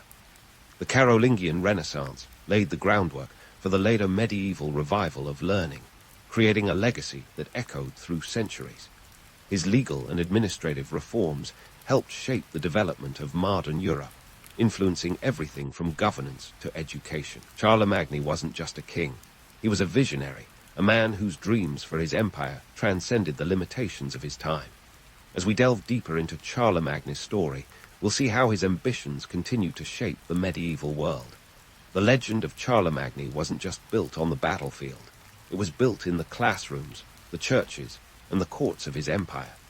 Stay tuned as we explore the next chapter in the life of Europe's greatest king, where the lines between legend and reality blur in fascinating ways. As we dive back into Charlemagne's world, let's fast forward to a chilly December day in the year 800 AD. Picture it, Christmas morning at St. Peter's Basilica in Rome, the place buzzing with the kind of anticipation usually reserved for a royal wedding or the release of a new iPhone. Charlemagne, Europe's powerhouse ruler, was about to get the ultimate stocking stuffer, an imperial crown from none other than Pope Leo Roman III. Now, you might imagine Charlemagne strutting down the aisle, all regal confidence and triumphant smiles, ready to embrace his destiny. But hold on to your medieval hats, because reality was about as far from that hallmark moment as you can get. Rumor has it that Charlemagne had no idea this crowning was coming. It was more surprise party than scheduled ceremony, and his reaction was less "Hail Caesar," and more "Wait, what?" So, how did we get to this point? Well, let's rewind a bit. By the late 8th century, the political landscape of Europe was a complex puzzle, and Charlemagne was trying to keep all the pieces from falling off the table. As king of the Franks and Lombards, he'd already expanded his territory like a medieval monopoly champ. But Rome was a different ballgame. The Papal States were a key ally, and Charlemagne knew that keeping the Pope happy was like securing a VIP membership to the Celestial Club. Enter Pope Leo Roman III, a man who found himself in hot water with some Roman nobles who were more than a little miffed at his leadership. After a particularly nasty scandal involving accusations of perjury and adultery, Real Housewives of Rome style, Leo needed a heavyweight ally.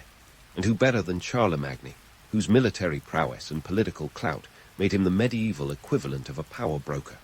So, in 799, Leo escaped to Charlemagne's court, seeking refuge like a disgraced politician looking for a little R&R. Charlemagne, ever the opportunist, saw this as a chance to strengthen his ties with the church, and by extension, divine authority. He marched into Rome, restored Leo to power, and in a move straight out of a medieval playbook, set the stage for the grand coronation that would change the course of history.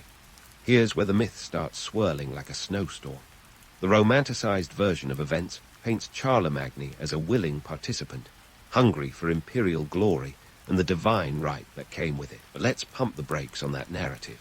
The crowning was less about Charlemagne's ambitions and more about Leo's political maneuvering. After all, crowning Charlemagne as Emperor of the Romans had a dual purpose, solidifying the Pope's power and giving the Carolingian dynasty a shiny new title to flaunt. On Christmas Day, as the choir sang and incense wafted through the basilica, Leo placed the crown on Charlemagne's head, declaring him emperor. It was a moment dripping with symbolism, blending the might of the Roman Empire with the spiritual authority of the Church. But Charlemagne's reaction, reportedly a mix of surprise and reluctance, as if he'd just been handed a job promotion he hadn't asked for. Imagine being crowned emperor when you were just expecting to attend mass. Awkward, and awkward it was. Charlemagne, ever the shrewd politician, understood the implications. This wasn't just a fancy hat. It was a political statement that carried as much weight as a modern-day diplomatic treaty. By crowning Charlemagne, Leo was essentially saying, "Hey, Eastern Roman Empire over in Constantinople, we're running our own show here in the West now." This ruffled more than a few feathers, creating a rift between the eastern and western branches of the Roman Empire, a division that would echo through the ages. The coronation also marked a seismic shift in the church-state relationship. It was the first time a pope had crowned an emperor, setting a precedent that would influence the tangled web of medieval politics for centuries. It was like the church had just declared itself a co-pilot in the airplane of European power, with a hand firmly on the controls. This newfound partnership was as much about mutual benefit as it was about mutual suspicion, with each side wary of the other's ambitions. But let's not forget the economic motivations behind this grand spectacle. For Charlemagne, being crowned emperor wasn't just about titles. It was about consolidating power and resources. With a unified empire, he could streamline trade and taxation, strengthen defenses, and ensure that his realm was as economically robust as it was militarily formidable. This was a man who understood that power wasn't just wielded with a sword, but also with a well-managed treasury.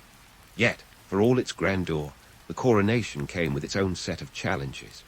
The title of emperor was a double-edged sword, granting authority, but also inviting scrutiny. Charlemagne now had to balance his duties as a ruler with his newfound role as the church's protector, a role that required as much diplomacy as it did military might. It was like being asked to juggle flaming torches while riding a unicycle on a tightrope. And then there were the myths. Oh, those deliciously enticing myths. The image of Charlemagne as a divinely anointed ruler, ordained by God, was a powerful narrative that the church was more than happy to perpetuate. It added a layer of divine legitimacy to his reign, reinforcing the idea that his rule was not just a matter of earthly politics, but of heavenly mandate. Yet, beneath this veneer of piety lay the gritty reality. Charlemagne's empire was held together by sheer will, strategic marriages, and the occasional swift kick to a rebellious noble. As we inch closer to the end of Charlemagne's tale, remember this. The coronation was as much a political chess move as it was a religious ceremony. It was a moment where myth and reality danced a delicate waltz, each step revealing the complexities of medieval power. The crowning of Charlemagne wasn't just a moment in history. It was a turning point, a catalyst that reshaped the map of Europe and the dynamics of power in ways that still resonate today. So, as we pause for a moment in this grand saga, keep in mind that the story of Charlemagne isn't finished yet. There are more twists and turns to explore, more layers to peel back as we continue to unravel the legacy of Europe's greatest king. Stay tuned for the next chapter, where we'll delve deeper into the empire he built and the lasting echoes of his reign. And so, as we stand on the precipice of Charlemagne's sprawling legacy, let's dive into the messy reality that unfolded after his death on January 28, 814. Picture this. Charlemagne, the great architect of an empire that stretched from the Pyrenees to the Carpathians, breathed his last in Aachen, his favorite palace, a place where he could kick up his feet and plant world domination in comfort. But the empire he painstakingly built was about to face a classic medieval conundrum, the dreaded succession crisis. Charlemagne, ever the pragmatist, had tried to avoid the sibling rivalry snafus that plagued his own rise to power. He designated his son Louis the Pious as his sole heir, a move that seemed about as airtight as a medieval vault. Louis, known for his piety, hence the catchy moniker, was crowned as co-emperor in 813, essentially receiving the imperial baton while Charlemagne was still around to make sure it didn't get dropped. Sounds foolproof, right? Wrong. Because even the best-laid plans in medieval Europe had a nasty habit of unraveling faster than a hastily knit sweater. Louis took the reins of the Carolingian Empire, but the transition was about as smooth as a cart on a cobblestone street. The empire's vastness, while impressive, was a logistical nightmare. Each region had its own customs, laws, and local lords who were about as cooperative as a herd of cats. Charlemagne's central authority had held these disparate territories together like a strong adhesive, but with him gone, that glue started to crack under the weight of local ambitions and familial discord. You see, Louis, despite his pious reputation, was thrust into the role of mediator in a medieval family drama that could give any modern soap opera a run for its money. He had 3 sons, Laraia, Pepin, and Louis the German, each with their own appetites for power and territory. In 817, in an attempt to keep peace in the family, Louis divided the empire among his sons, a strategy that had all the makings of a Shakespearean tragedy. The partition of Aachen was supposed to ensure a smooth succession, but it ended up being about as effective as a chain-link fence in a snowstorm. Laraia got the imperial crown and the central part of the empire. Pepin received Aquitaine, and Louis the German was given Bavaria. Theoretically, they were supposed to work together like a well-oiled machine. In reality, it was more like trying to run a 3-legged race with participants who each wanted to go in a different direction. The brothers squabbled and schemed, each one eager to expand his slice of the imperial pie. And if you think sibling rivalry is tough now, try throwing in a few armies and a political landscape as volatile as a medieval feast with questionable food safety standards. By the time Louis the Pious died in 840, the empire was already teetering on the brink of disintegration. What followed was the Treaty of Verdun in 843, a landmark agreement that finally divided the empire into 3 distinct kingdoms. Laraia retained the title of emperor and the Middle Kingdom, an awkward stretch of land that included Italy and parts of modern-day France and Germany. Louis the German took the eastern lands, which would eventually morph into the Holy Roman Empire, and Charles the Bald, a latecomer to the party, snagged the western portion, laying the groundwork for what we now call France. The empire Charlemagne had built, in all its glory and grandeur, was effectively split like a medieval pizza. The Treaty of Verdun is often seen as the blueprint for modern Europe, but back then, it was more a sign of things falling apart than coming together. The romanticized idea of a united empire died a slow death, replaced by a patchwork of feuding kingdoms. And while the division might sound neat and tidy on paper, the reality was anything but. The borders were fluid, the politics were murky, and the alliances were as stable as a medieval wooden bridge in a storm. With the empire fragmented, external threats took notice, like sharks circling a wounded whale. Viking raids intensified, with Norsemen seeing the divided territories as prime real estate for plundering. The Magyars and Saracens also got in on the action, testing the mettle of the newly formed kingdoms. Charlemagne's dream of a unified Christendom was crumbling, and Europe was entering a period of chaos and uncertainty that would last for centuries. Yet, despite the messiness of it all, Charlemagne's legacy persisted in unexpected ways. His reforms in education and administration left a lasting imprint, setting the stage for the Carolingian Renaissance. The standardized currency he introduced paved the way for economic stability in the fragmented regions. And although his empire fractured, the idea of a united Europe lingered like a ghost, inspiring future rulers to dream of what could be. But let's not sugarcoat it. The romanticized image of Charlemagne as the benevolent emperor, a beacon of light in the dark ages, is more myth than reality. The legend of Charlemagne was cultivated over centuries, a blend of fact and fiction that painted him as the ultimate medieval superhero. From epic poems to grandiose statues, the myth was propagated, even as the real history told a tale of relentless ambition, brutal conquests, and political savvy. Charlemagne was indeed a visionary, but he was also a man of his time, a time when power was often wielded with an iron fist, and the sword was as much a tool of diplomacy as any treaty. His story is a reminder that history is never as clean-cut as the legends make it out to be. It's a tapestry woven with threads of triumph and tragedy, where the line between hero and villain is often blurred. As we wrap up this journey through Charlemagne's life and legacy, let's remember to look beyond the myths and appreciate the human complexities that shaped the medieval world. Charlemagne might have been Europe's greatest king, but he was also a man navigating the choppy waters of history, driven by ambition, challenged by circumstances, and remembered for both his achievements and his flaws. So, as you lay your head down tonight, filled with new knowledge and perhaps a few more questions, think of Charlemagne not just as a figure from the past, but as a symbol of the enduring dance between myth and reality, a dance that continues to shape our understanding of history to this day. In the grand tapestry of history, where emperors and emperors' wannabes come and go, Attila the Hun stands out like a punk rocker at a classical music concert.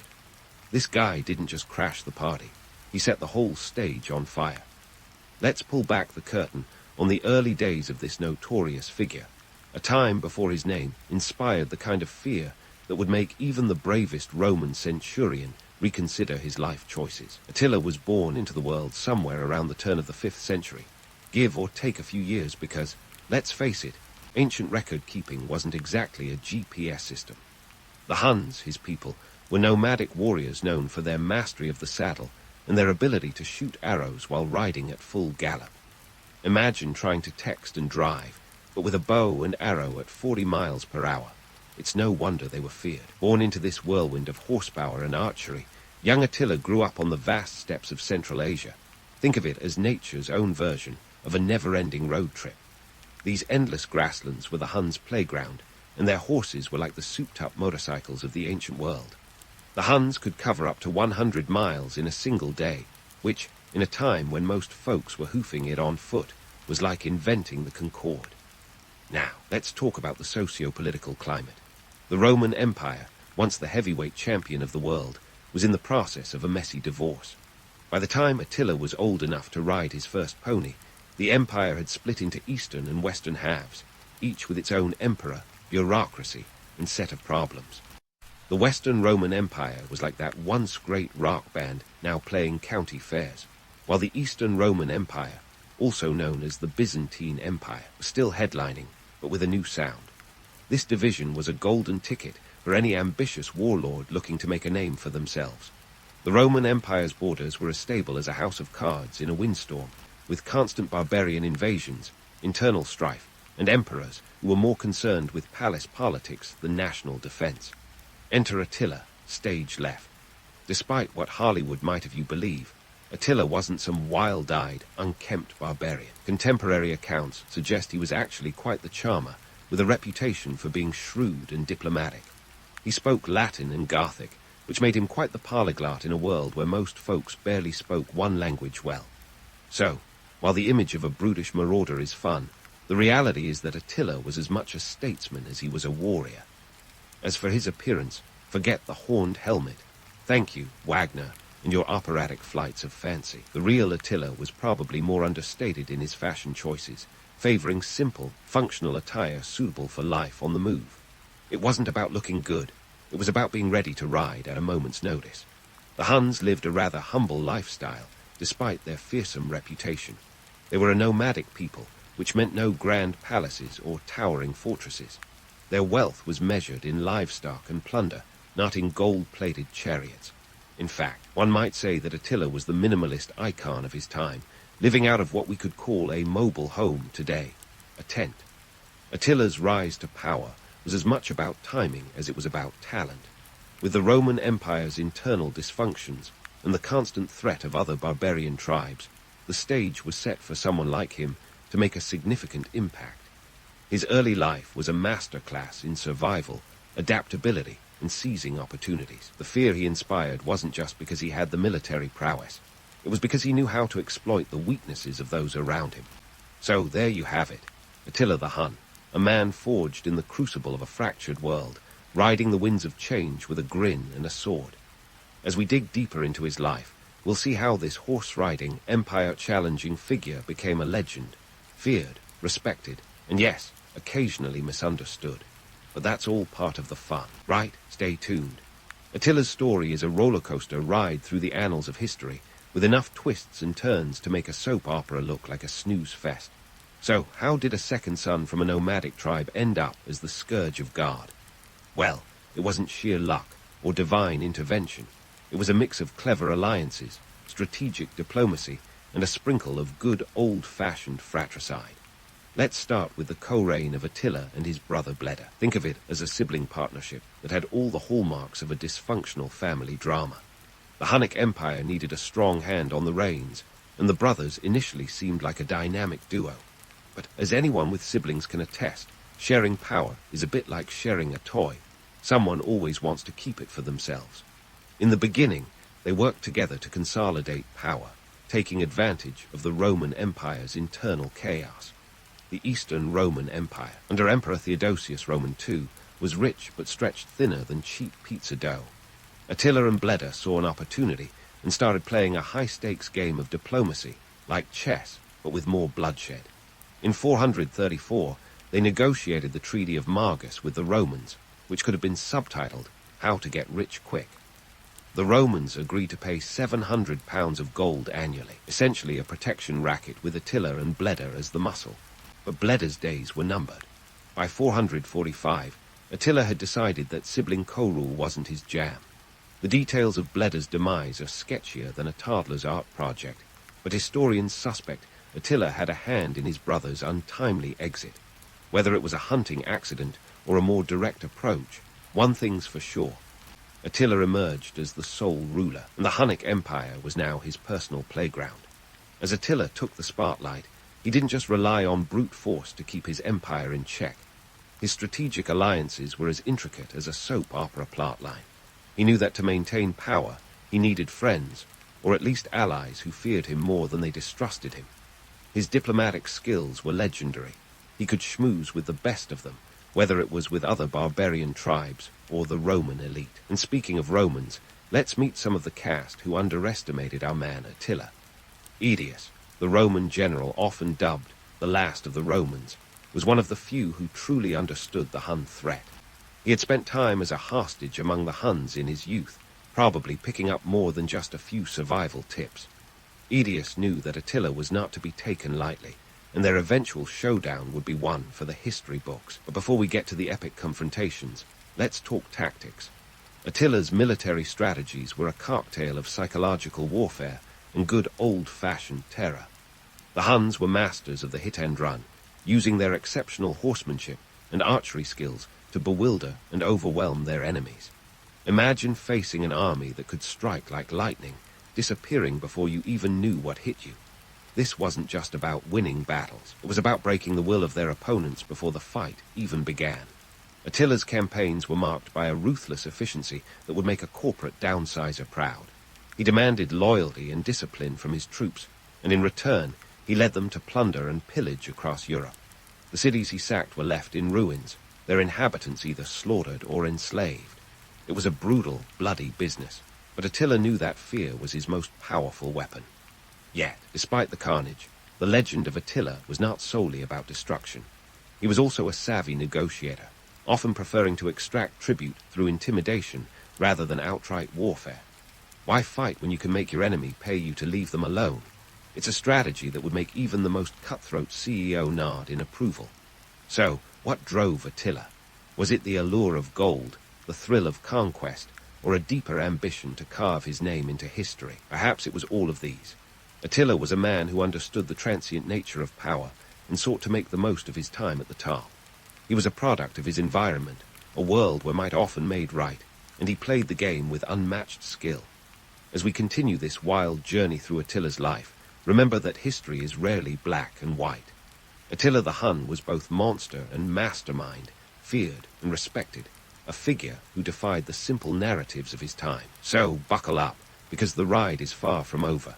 There's plenty more to uncover about this iconic figure who left an indelible mark on the ancient world. Stay tuned, because the story only gets more intriguing from here.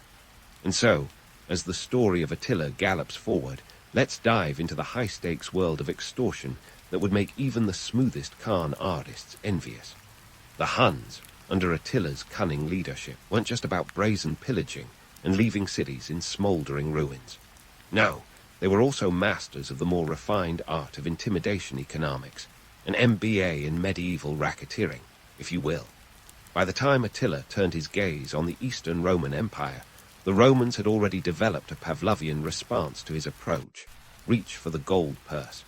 The Treaty of Margus, with its annual tribute of 700 pounds of gold, was practically a subscription service for peace. And just like with any subscription, there were always those hidden fees waiting to pounce. In this case, the Romans found themselves negotiating additional payments whenever Attila decided to raise the stakes, or when a new emperor thought he could skimp on the protection plan.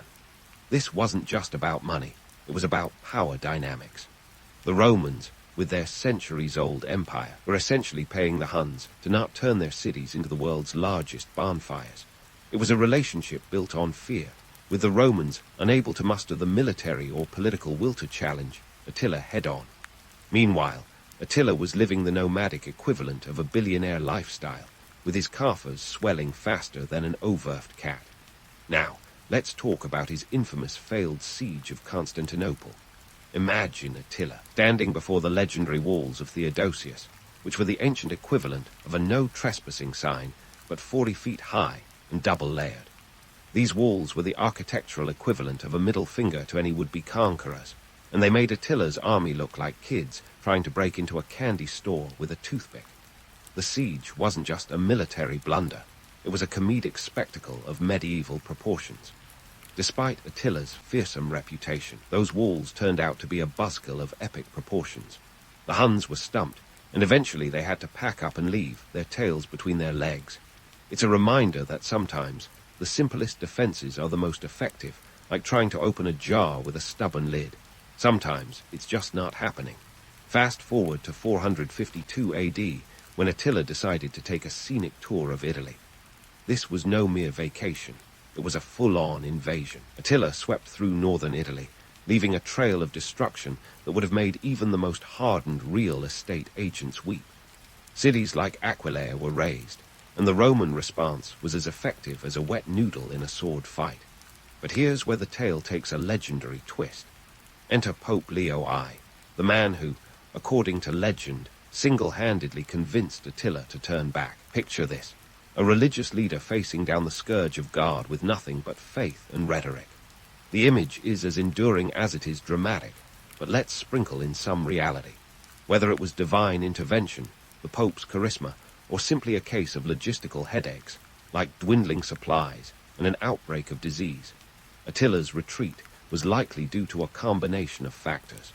It's tempting to romanticize this encounter as a miraculous victory of the pen over the sword. However, the more mundane explanation is that Attila, ever the pragmatist, saw the writing on the wall.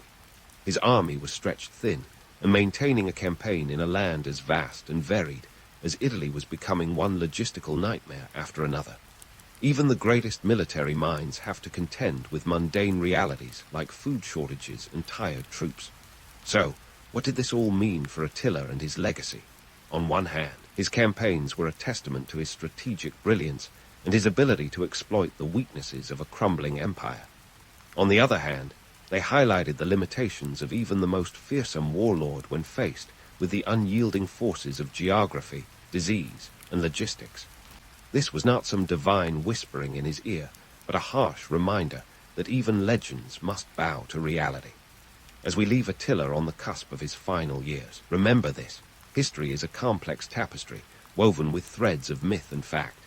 Attila the Hun was both the nightmare of Rome and a shrewd negotiator, a man who understood the power of fear and the limits of force. The scourge of God, yes, but also a savvy operator who knew when to hold them and when to fold them. Stay tuned, because the next chapter in Attila's saga promises even more intrigue, with twists that would make any storyteller jealous. Just when you thought Attila's story couldn't take any more unexpected turns, we find ourselves at the end of a warrior's tale, not with a bang, but with a whimper, or more accurately, a nosebleed. Forget the cinematic vision of Attila meeting his fate in a grand, fiery battle.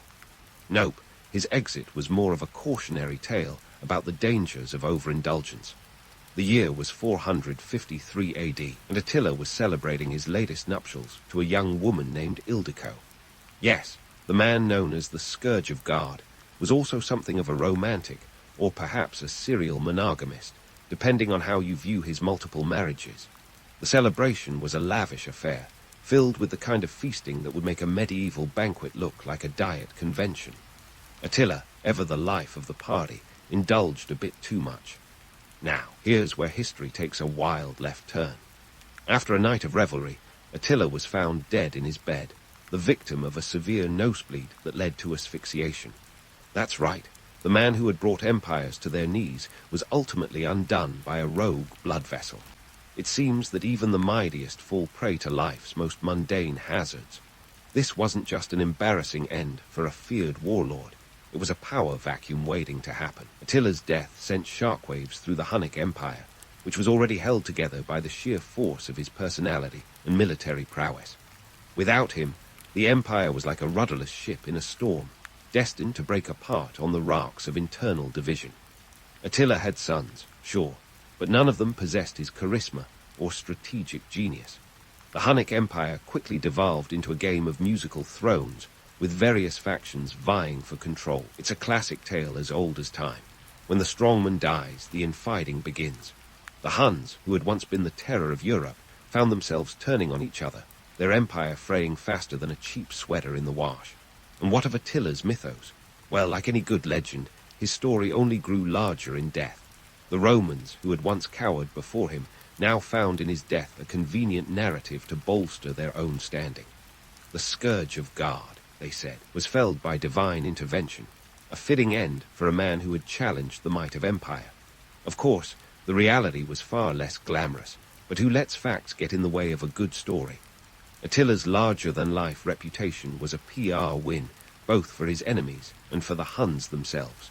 The image of an unstoppable force was as much a tool of psychological warfare as any sword or arrow. Even after his death, name Attila carried weight, a reminder of what had once been and a warning of what could happen again. His life became the stuff of folk tales and legends, a narrative shaped as much by those who feared him as by those who admired him. Yet, as with all legends, there's a hefty dose of exaggeration at play. Attila the Hun was undoubtedly a formidable leader, but he was also a product of his time, a world in flux, where the old order was crumbling and new powers were rising. His ability to exploit the weaknesses of his rivals was a testament to his cunning, but it was also indicative of the chaotic era in which he lived. As we wrap up this chapter on Attila's legacy, it's clear that his life and death were a microcosm of the shifting sands of history. He was a man who defied the odds, a nomadic chieftain who dared to challenge the greatest empire of his day. Yet, in the end, his story reminds us that even the most fearsome figures are still human, vulnerable to the whims of fate and the frailties of the flesh. And so, as we prepare to delve into the aftermath of his death and the ripple effects across Europe, remember this. Attila's story is one of ambition and audacity, triumph and tragedy, a cautionary tale about the fleeting nature of power. The stage is set for the next act, where we explore how the echoes of Attila's life reverberated through history, shaping the world in ways both seen and unseen. Stay tuned, because the story's not over yet. As the dust of history settles over Attila's conquests, we find ourselves grappling with the enduring question: was Attila the Hun merely a barbarian king or a shrewd strategist? The truth, as with most things in history, is a bit of both. Let's peel back the layers of legend and see what lies beneath the skin of this enigmatic figure. Attila often gets the bad boy rep of antiquity, a leader who thrived on chaos and destruction, wearing his barbarian badge with pride. But calling him a mere barbarian is like saying a grandmaster at chess is just a board game enthusiast. Attila was a strategic thinker, a man who saw opportunity in the fractured political landscape of his time and knew how to play his cards with the precision of a Vegas card shark. Consider his dealings with the Roman Empire. Attila didn't just ride into town waving a sword. He negotiated treaties, extracted tributes, and made sure the Romans were paying him to stay away.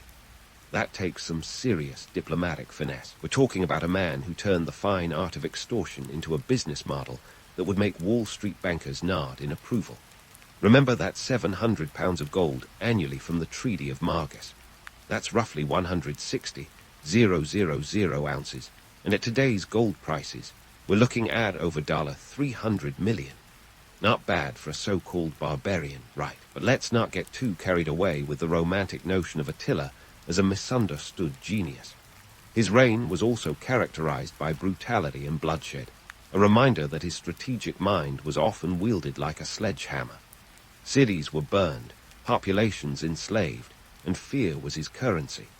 It's the kind of leadership style that makes Machiavelli's The Prince look like a children's bedtime story. Attila's tale has been romanticized and vilified in equal measure over the centuries. The Romans painted him as the scourge of God, a convenient boogerman to rally against. In contrast, later generations have sometimes viewed him with a strange sense of admiration, a rebel who dared to challenge the might of Rome. His story is a mirror reflecting our own fears and fascinations.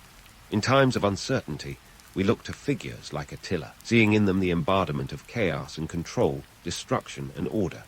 Yet, as we sift through the sands of time, how much of Attila's legend is fact versus fiction? The truth is, much of what we know about him comes from Roman sources who weren't exactly unbiased. To them, Attila was the ultimate villain, a narrative that served their interests long after his death. It's a classic case of history being written by the victors, or in this case, the survivors. Despite the embellishments, Attila's impact on history is undeniable. He was a catalyst for change, a force that hastened the decline of the Western Roman Empire. His invasions exposed the vulnerabilities of the once mighty Roman military machine, setting the stage for the rise of new powers in Europe. In this sense, Attila was both a destroyer and a creator, tearing down old structures to make way for the new. So why does Attila the Hun still capture our imagination today? Perhaps it's his larger-than-life persona, the audacity of his campaigns, or the sheer improbability of his rise. He was a man from the steppes who dared to shake the foundations of the ancient world. His story is a testament to the idea that history is never truly static. It ebbs and flows, with figures like Attila serving as the tides that reshape the shores of time. In the end, Attila's legacy is a tapestry of contradictions, both barbarian and strategist, feared and admired, a man of his time and yet timeless. His life reminds us that history, much like Attila himself, never really dies. It lingers, shaping our understanding of the past and influencing how we see the present. And so, as we close the book on Attila's saga, let's carry forward the lessons of his life, the fleeting nature of power, the complexity of human ambition, and the ever-present dance between order and chaos. With that, we conclude our journey through the life and times of Attila the Hun. His story, like all good tales, leaves us with more questions than answers, a reminder that history is a living, breathing entity, ever open to interpretation. So keep questioning, keep exploring, and remember, the past is never just the past. It's a part of us, shaping our world in ways both visible and unseen. Until next time, keep your curiosity sharp and your wit sharper. History might just surprise you yet.